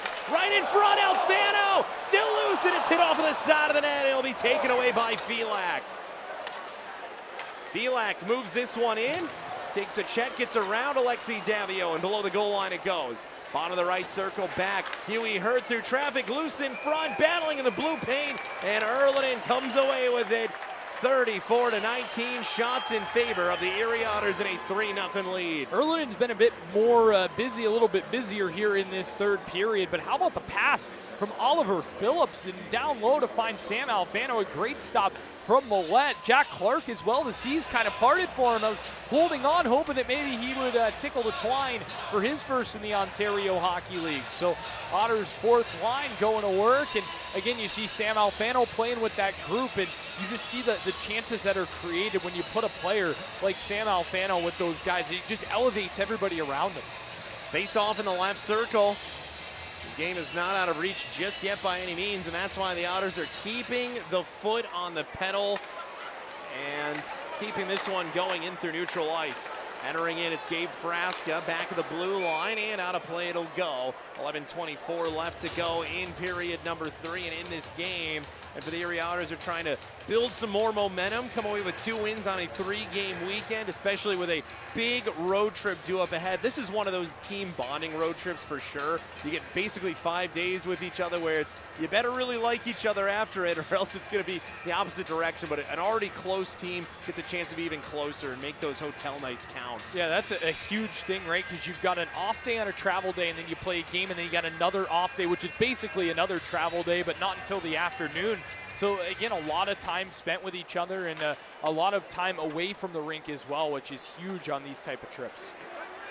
Back in it'll go, left wing side. Caden Johnston sets it up the wide wall at the blue line, not able to be held in. Erie will look for it back inside of the defensive end. Johnston nearly falls as this one moves its way at the blue line. Frasca worked over, out of the zone. It'll go for Schaefer, and Caden Johnston down on the ice. Penalty box door opens here against the Erie Otters. Johnston checking for blood. He's able to get up on his own volition. And Brett Hammond will go off for what appears to be a high stick. Yeah, it looks like he's kind of reaching more towards his ear. So I wonder if he caught him up there. It's going to be a 2-minute penalty. Otters will go to the kill here, and this is a big opportunity for the Sarnia Sting. You've got just over 11 minutes to play in this game. You got 2 minutes here to try and break the ice and get on the board. So this is a big moment for Sarnia. Otters PK has been very, very strong tonight. They're going to look to keep it up, and they're going to have to keep it up. Luckily for Erie, and luckily, of course, as well for Caden Johnston. No blood drawn, so just a single minor and not a double minor. Moving down, Kostic shot. That one might have hit something before it found its way to Erlinen. Held at the blue line. Alfano looking for it. Sim, top of the right circle. This one will go now. Kostic skate to stick with it. Kostic moving down at the hash marks right in front and just missing the net as a look was there in the mid slot. Back at the wide wall, it'll go. Femus trying to get in the way. At the blue line, it'll go. Wayne Sim back. Barr through traffic. Out of position initially as this one finds its way back behind. Alfano possibly held. Gets this one played up to the blue line. Really strong forecheck here on the power play as Sarnia moves this one in. The stick is out of the hands of Erlinen. He gets it back now. Barr below the goal line. Right wing side, it'll go. Femus pinching down on it to the blue line. Still not out. And lost in transition as it escapes the zone. First minute killed off for the Otters halfway through period 3. What a great pad save from Noah Erlinen. The shot changed direction. He was anticipating it going to his right, ends up to his left, has the wherewithal to kick out that pad. That's a great stop. Here come the Sting entering in on the forecheck. Shot, that one bouncing up and finding its way back behind. Taranto look for this one at the blue line. Worked over left wing side. Tyson Doucette, top of the right circle. Controlled and slowed down. Moved in. Right inside the mid-slot. Falling down is Erliden, and the Otters clear the garbage out of the zone. Erliden's been the star on this power play for Erie. Just coming up big with save after save as the Sting looking much more lethal on this power play. Erie was doubling up the Sting in shots in this period alone, 30-15. They have outshot the Otters in the recent stretch, 9-5. Over left wing side. Oh, point blank range. And a bulletproof vest is Noah Erliden as Spence gets entangled here with a Sting. Well, sometimes maybe it's not your night. That's as good of an opportunity as Sarnia has had tonight. Kane Johnston, the guy that you want taking a shot in that spot. And Erliden comes out to meet him. That's a great save once again, sliding across. Johnston, I don't think he quite got the handle when he caught the pass, and that's what delayed the shot and allowed Erliden the time to get out there. That's a great stop, though, keeping this one 3-0. Face-off due up in the left circle. Erie inside of the defensive end. 8 seconds left to go on the Hammond high stick penalty. Erie able to win this one back. Sauter able to send it down the ice, and that continues a great night for the Erie PK. The few and the proud, Trevor, we talked about it in pregame, and they are living up to it so far. They have certainly so, and again, when the Otters PK is going well, usually the team is going well, and that's what we've seen so far. And a good job done by Erie to limit the penalties after 2 early ones. This is the first one through a number of minutes. Messier, top of the right circle. Hits a strange bounce off of the glass in the stanchion and finds its way back below the goal line. Erie looking for this one now. 8 minutes and 30 seconds remaining in period number 3. Top of the right circle, it'll go. Outside of the circle, stuck inside of the near corner. Everybody pushing and shoving down here after it. Finally squeaks its way out. Fans are getting antsy. Below the goal line, it'll find its way for Huey Hurt. And out of the zone, all the way down the ice, it'll go. Not enough for an icing. It'll be picked up by Ty Henry. Just over 8 minutes left to go in this contest. Erie up 3-0. Brought in offside, 7:59 remaining here in the period. And for the Otters, now it's just close it. That's what it's all about. You gotta close this one out. It's a bit of that point of the game where you feel the confidence of we've controlled this game. But again, you talked about it, a 3-goal gap, it's a marginal lead, but it can become a nominal lead very quickly with just one quick marker. It really can, but now you're starting to get to the point of the game where the clock is starting to become the enemy of the Sarnia Sting. You felt as if that power play was pretty vital in terms of a comeback attempt for the visitors here. So for the Otters, again, you just got to keep it going as time ticks away. That's more of your friend if you're an Otter player. Back at the blue line, Nathan Sauter. Karamov not able to hold that one in. Sauter, nice job on the backhand, keeps it going down the ice. And Erie will re-corral it for Dylan Edwards. Edwards over left wing side. Strange pinball action, finds it back below the goal line. Outside of the right circle, Terrance all the way back to Sauter at the blue line. Edwards takes it near corner. Back at the blue line, it'll go again. Schaefer through traffic, kicked away. Sauter trying one, and they score! Wesley Royston, redirect season. Otters up 4-0.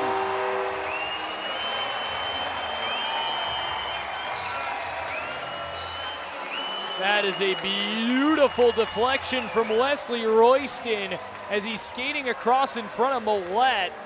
He just gets stick on puck and it takes it right over the outstretched goaltender Millette.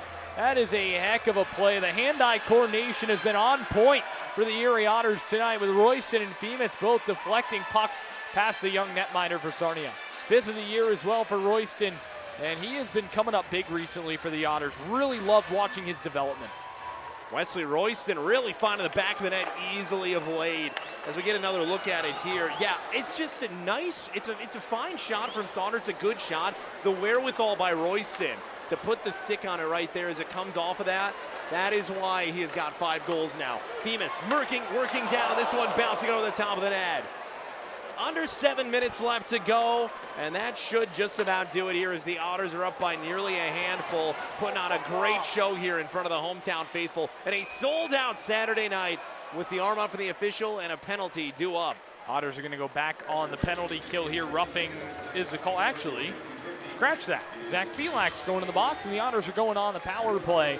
So a chance for Erie to really take it to Sarnia and extend their lead here to 5 if they can. But again, it's been a struggle for the Otters in games after off days. That's something that, you and I were taking a little bit of a look at earlier on this afternoon. And, the Otters have only won, I believe, 2 or 3 games following an off day, or not following an off day. So to come back here, final game of this 3-3 and really take care of business. And it's been at home where they've been able to, and here looking to do it again.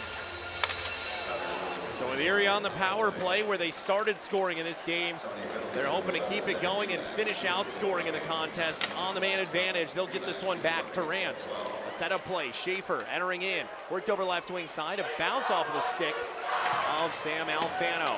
Demas, top of the right circle with it. Over it'll go for Edwards, who's been firing all night. He wants to find one. Sends it down for Alfano. Back.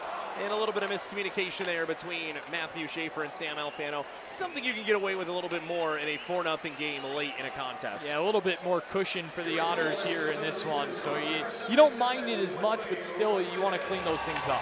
Themis, this one will find its way to him. Themis below the goal line. Back it'll go for Alfano. Alfano down, Themis with it. Themis, who has a goal in tonight's game. Back to Schaefer, who's got an assist. Over for Themis. Themis, left wing side, it bounced before it could find its way for Dylan Edwards. Edwards up for Themis. Themis waiting and shooting as that one rises on him and goes back to the blue line. Held in to the neutral zone, and Erie will have to come back out. I think that one might have got a piece of the crossbar too. Didn't hear the ping, but looked like with the puck did change direction after it went sailing over the net. So that could be another post hit for the Otters. They've been snake bitten there.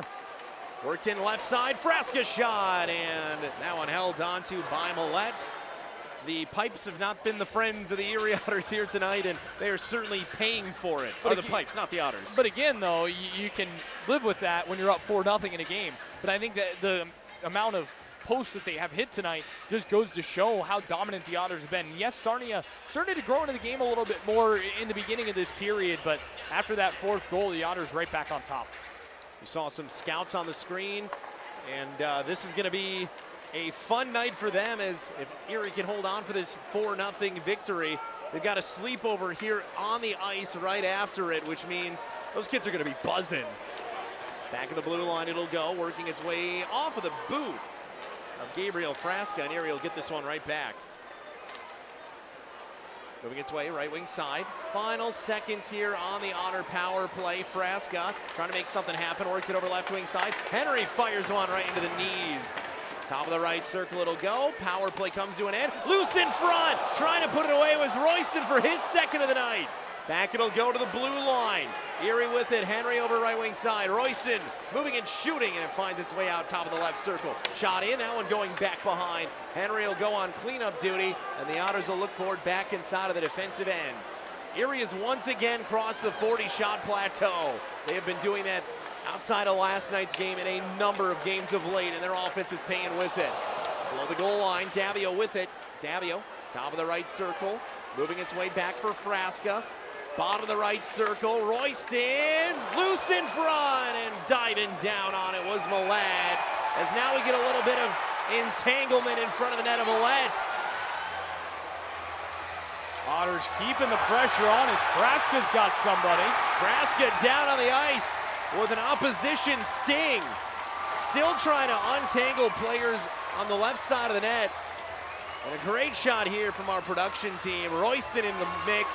Frasca pushed away by Caden Johnston. Spence Jabberjaw down here.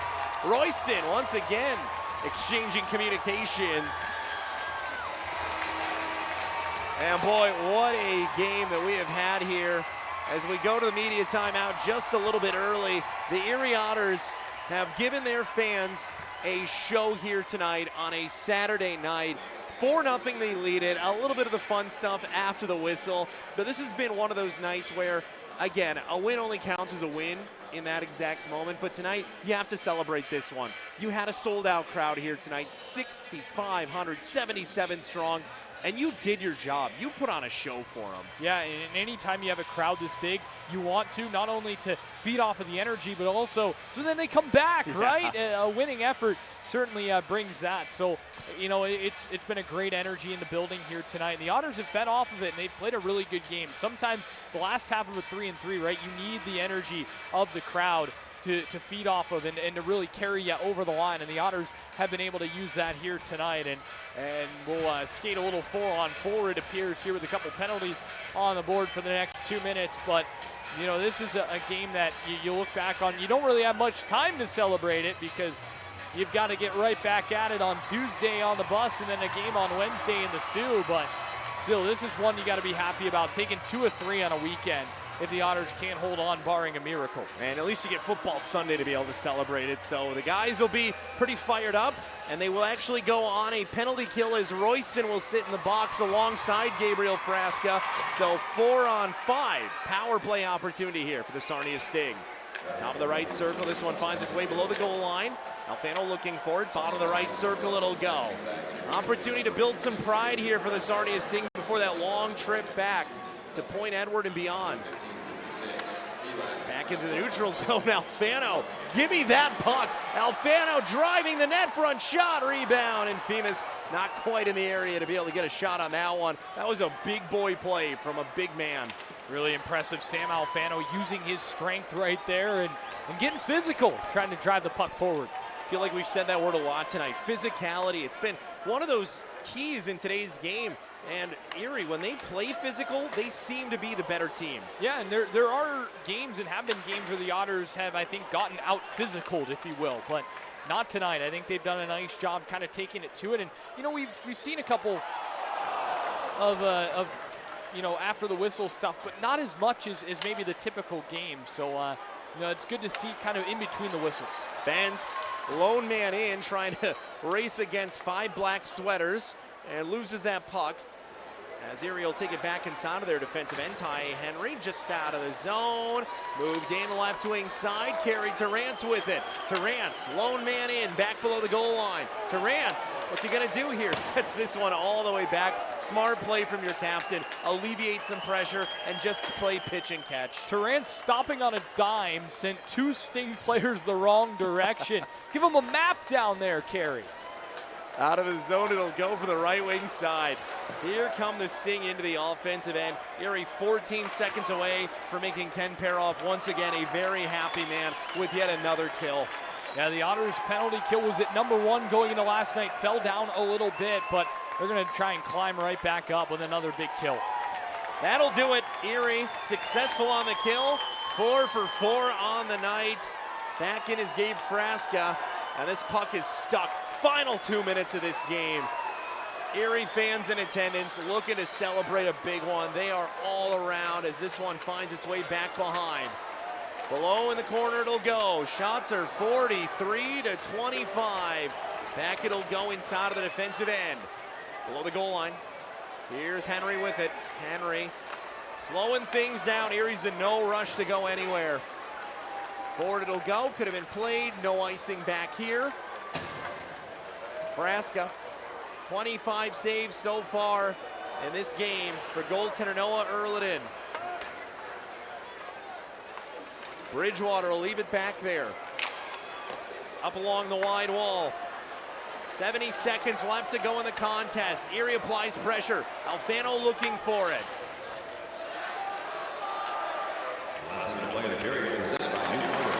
Last minute of play, and the fans know what is at stake here in the final minute. Alexi Davio below the goal line. Working its way back, Alfano will take it. Alfano will dump it in from the left wing side. Spence fires one as it dies inside of the corner. 40 seconds remaining in the third period. Puck up in the air. Moved in, Sim. Chopped at by Brett Hammond. He'll take it back into the neutral zone. Entering in, come the Sting shot. That one staples the back glass. 30 seconds left to go. Hammond takes a tumble out of the zone. It'll go a little too far for Spence.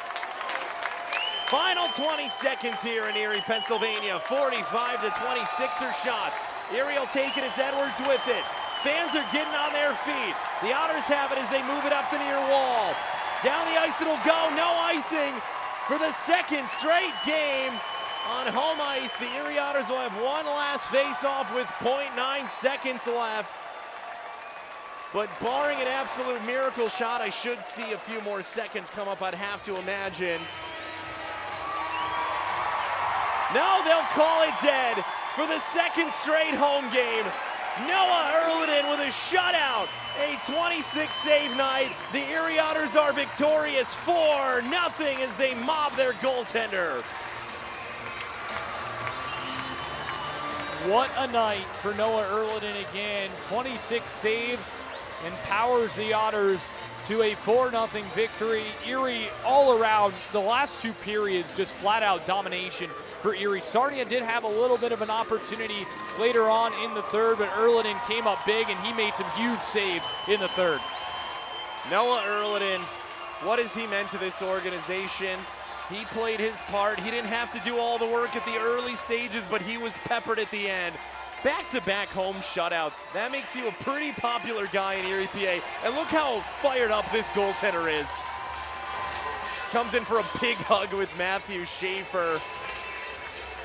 And Erie closes out the weekend with a 4-0 victory. Back-to-back shutouts on home ice against pretty good teams in the Barrie Colts and the Sarnia Sting. Most importantly, you close the weekend with that victory. It's huge. You get the win here on home ice, and you take 2 of 3. Anytime you're taking 2 of 3, well, that is huge for the Erie Otters, and they're able to do the job here on home ice, take down, this is a young Sarnia Sting team, but an up-and-coming Sarnia Sting team. And to be able to have back-to-back 4-0 victories on home ice, well, you're going to go on the road for a while, but always feels a little bit better heading out with 4 points out of the possible 6. A big weekend, got some big wins here. Erie, of course, down to the #1 team in the Eastern Conference by a handed result to open the weekend. And now tonight, they take on a Sting team that they had not yet seen this season, and they take care of business. All that's left in this one is the announcement of the 3 stars, and then the Otters will pack their bags and head out to the Northwest Territories of the Erie, or the OHL. Let's find out who's getting stars. Stars of the game presented by Duncan. Tonight's third star with 2 assists, Erie defenseman, number 48, Matthew Schaefer. He just does all the little things right. Such a great player, Matthew Schaefer, and a good bounce back for him after maybe not his best night last night in Guelph. Comes out and the stars shine for 48.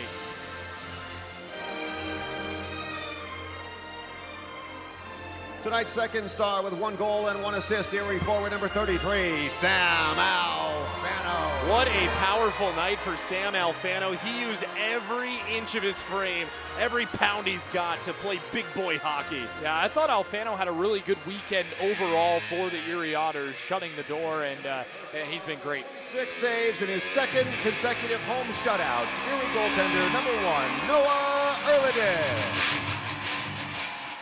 I mean, what can you say? They love him, Trev.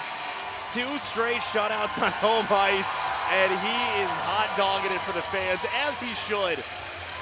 Erliden, let's see what he's got to say. Alrighty, Otters fans, I am here with your first star of the game, Erie goalie number 1, Noah Erliden. Noah, first off, I gotta ask you, it seems like you're finally settling into your groove here in Erie, back-to-back home shutouts. How does that feel? Unbelievable in front of these fans, best fans in the league. Feels really good. And then second off, it was just about, I actually believe it was a sellout tonight. Could you feel the fans backing you in net down there? Yeah, of course. They are, like I said, unbelievable. We have the best fans, so yeah, I'm just proud of them. All righty, Erie fans, give it up once again for your first star of the game, Erie goalie number 1, Noah. Well, 2 things that'll make you mighty popular in Erie, Pennsylvania. Stop the puck, shut out opposing teams. Talk about how great Erie fans are. Noah Erliden, 3 for 3 in that category. And in game started this weekend, 2 wins. In his last 3 games, he has 2 shutouts. Unbelievable, right? I mean, he has just been, you know, the Otters have had some very good goaltenders over the years, and, you know, Ben Gaudreau was terrific, but again, I think he just keeps climbing the ranks, Yeah. right? for me, he's the best goalie the Otters have had in a very, very long time. And again, that's with all due respect for how great Ben Gaudreau was. Noah Erliden has just been terrific for the Otters, shutting the door. And again, credit for Scott Grieve and for general manager Dave Brown finding this young man and getting him to say, hey, yeah, I'll come over to the States. I want to come to the OHL and you know, a great selection in the import draft. 26 save night for the young man, the Swedish chef, as we've started to don him. Gets another home shutout. And how about it? You want to perform every night, obviously. You want to get wins every single night, but this was about as perfect of a game as you could play for the Erie Otters, and you do it in front of almost 6,600 people in a sellout. It feels even better, right, when you've got that much energy around you, as we saw here tonight. A great crowd, and again, just bringing the energy all night long to really push the guys over the line. And it's always great on a Saturday, but especially even a little more special on a night like this, right, where it means so much to be here and to say thank you. And, you know, Noah Erliden, he's from, you know, across the pond there over in Sweden, but says thank you by keeping the puck out of the net. Hey, sometimes the defense is the best way to say thank you. 4-0. The Erie Otters win it here tonight on Military Appreciation Night. Go 2-1 on the weekend and get ready for a big road trip ahead. Trevor will have more on talking about that and all the fun that we had here tonight when we come back on the Otters Hockey Postgame Show. This is my legacy. Tacoma has a dominant legacy as America's favorite small pickup for almost 2 decades. Known for reliability and capability. Now buy a Tacoma with low 4.99 APR or lease an SR for $279 a month. This is my legacy. Toyota, let's go places. When it comes to health education in the Erie region, Northwest Pennsylvania AHEC is the name to know. But what is AHEC? Do they provide education to high school students on health careers? AHEC does that. Continued medical education for professionals? AHEC does that. Training for community health workers? AHEC does that. And even more? AHEC, yeah, they do that. Learn more today at nwpaahec.org. Northwest Pennsylvania Area Health Education Center, advancing Pennsylvania's health through education. 4-0. The Erie Otters down the Sarnia Sting here on Military Appreciation Night. How about it? What a terrific night for Erie as we say, hey, welcome into the broadcast booth. Trevor Cabello with you, wrapping up a 4-0 win for the Erie Otters. And, you know, Sean and I mentioned it, right? Noah Erliden, he's going to be the storyline, picks up the shutout. But like I mentioned when we saw the Erie Otters take down the Barrie Colts by the same score 1 week ago, it felt like a more of a team shutout, right? They played so well in front of him. Yes, Noah did come up with some big saves in that third period, but you got to love the way the Otters played in front of him. They supported him with the goal, the run support, if you will, for the Otters netminder. And good to see 4 different goal scorers getting on the board tonight for Erie. So all in all, just a really solid, strong home win for the Otters as they get set to pack things up and head out west. But again, to take 4 of 6 possible points for Erie, that is just a huge get for the Otters heading into a tough road trip. Anytime you have a 3-on-3, you got to be thinking, right, 4 or 6 points. You want to take 2 of the 3 possible games, and the Otters were able to do exactly that. And again, winning your home games. Otters started off a little bit chilly on home ice. However, they have been able to turn things up recently, and you got to be happy with how the Otters have been able to do exactly that. So we take a look at our next home game. That'll be coming up on November 20th. Again, we've got the 3-game road trip to Sault Ste. Marie, Saginaw, and then Flint. And then back on home ice, Erie Otters, Brampton Steelheads. And you see a Wednesday night, 7 p.m. puck drop. And then the next one after that, we got a 3-2-1 Friday. Those Sault Ste. Marie Greyhounds are making their one and only visit here to the Erie Insurance Arena.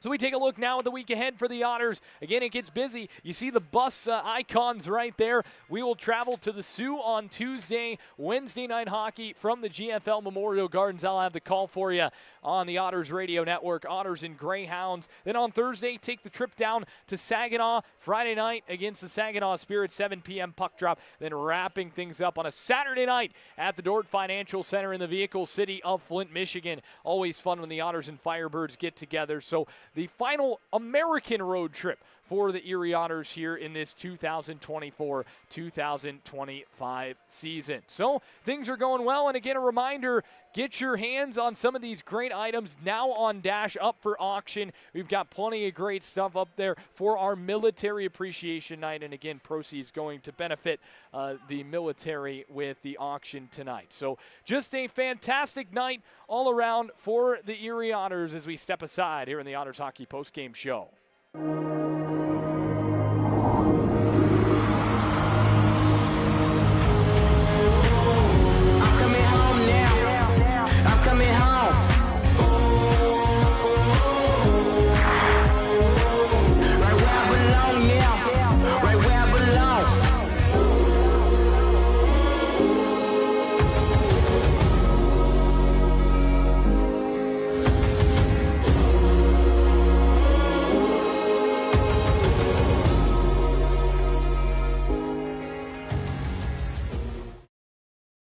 Especially rare. Again, even a bad night for Matthew Schaefer. It's not your prototypical player bad night, but how many times have we been able to say, oh, kind of a down night for Matthew Schaefer? Because it feels like that might be the first time we've said that. Below the goal line, Damio racing in toward the net front, and that one set aside. Top of the left circle, back for Doucette. Doucette, top of the left circle, setting it down near wing side. Doucette shot through traffic and easily held onto by Erliden. Spence gets around his man, brings it in. Spence toward the net front, in! No, it'll be set aside. Nice save by Millette as he sells out. Femus, top of the right circle, moves it down for Edwards, collects it, recollects it, a blind backhand pass, but it works out all right for the Otters. Femus back, Schaefer down for Edwards on the wrong hand. Edwards, top of the left circle, down on the goal line, trying to jam it through, they score!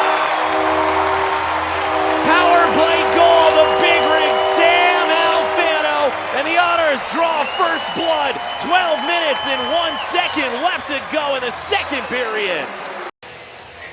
And finally, you solve the riddle of the goaltender in Millette. And one of your premier scorers is the reason for it. Now we'll see if Erie can keep it going. Top of the right circle, Carey Terrance trying to keep his good weekend going. Right in front, they score! Terrance feeds it, Hammond finishes it, and the Otters are up 2-0 on home ice. It'll go, Femus shot, oh, it hits off the crossbar, still loose in front of the net, trying to jam his Spence. This one loose, back up, mid-slot it'll go. Damio fires one, he scores! It's a tip drill for Pano Femus. It's a 3-0 lead for the Erie Otters. Outside of the right circle, Terrance all the way back to Sauter at the blue line. Edwards takes it near corner. Back at the blue line, it'll go again. Schaefer through traffic, kicked away. Sauter trying one, and they score! Wesley Royston, redirect season. Otters up 4-0.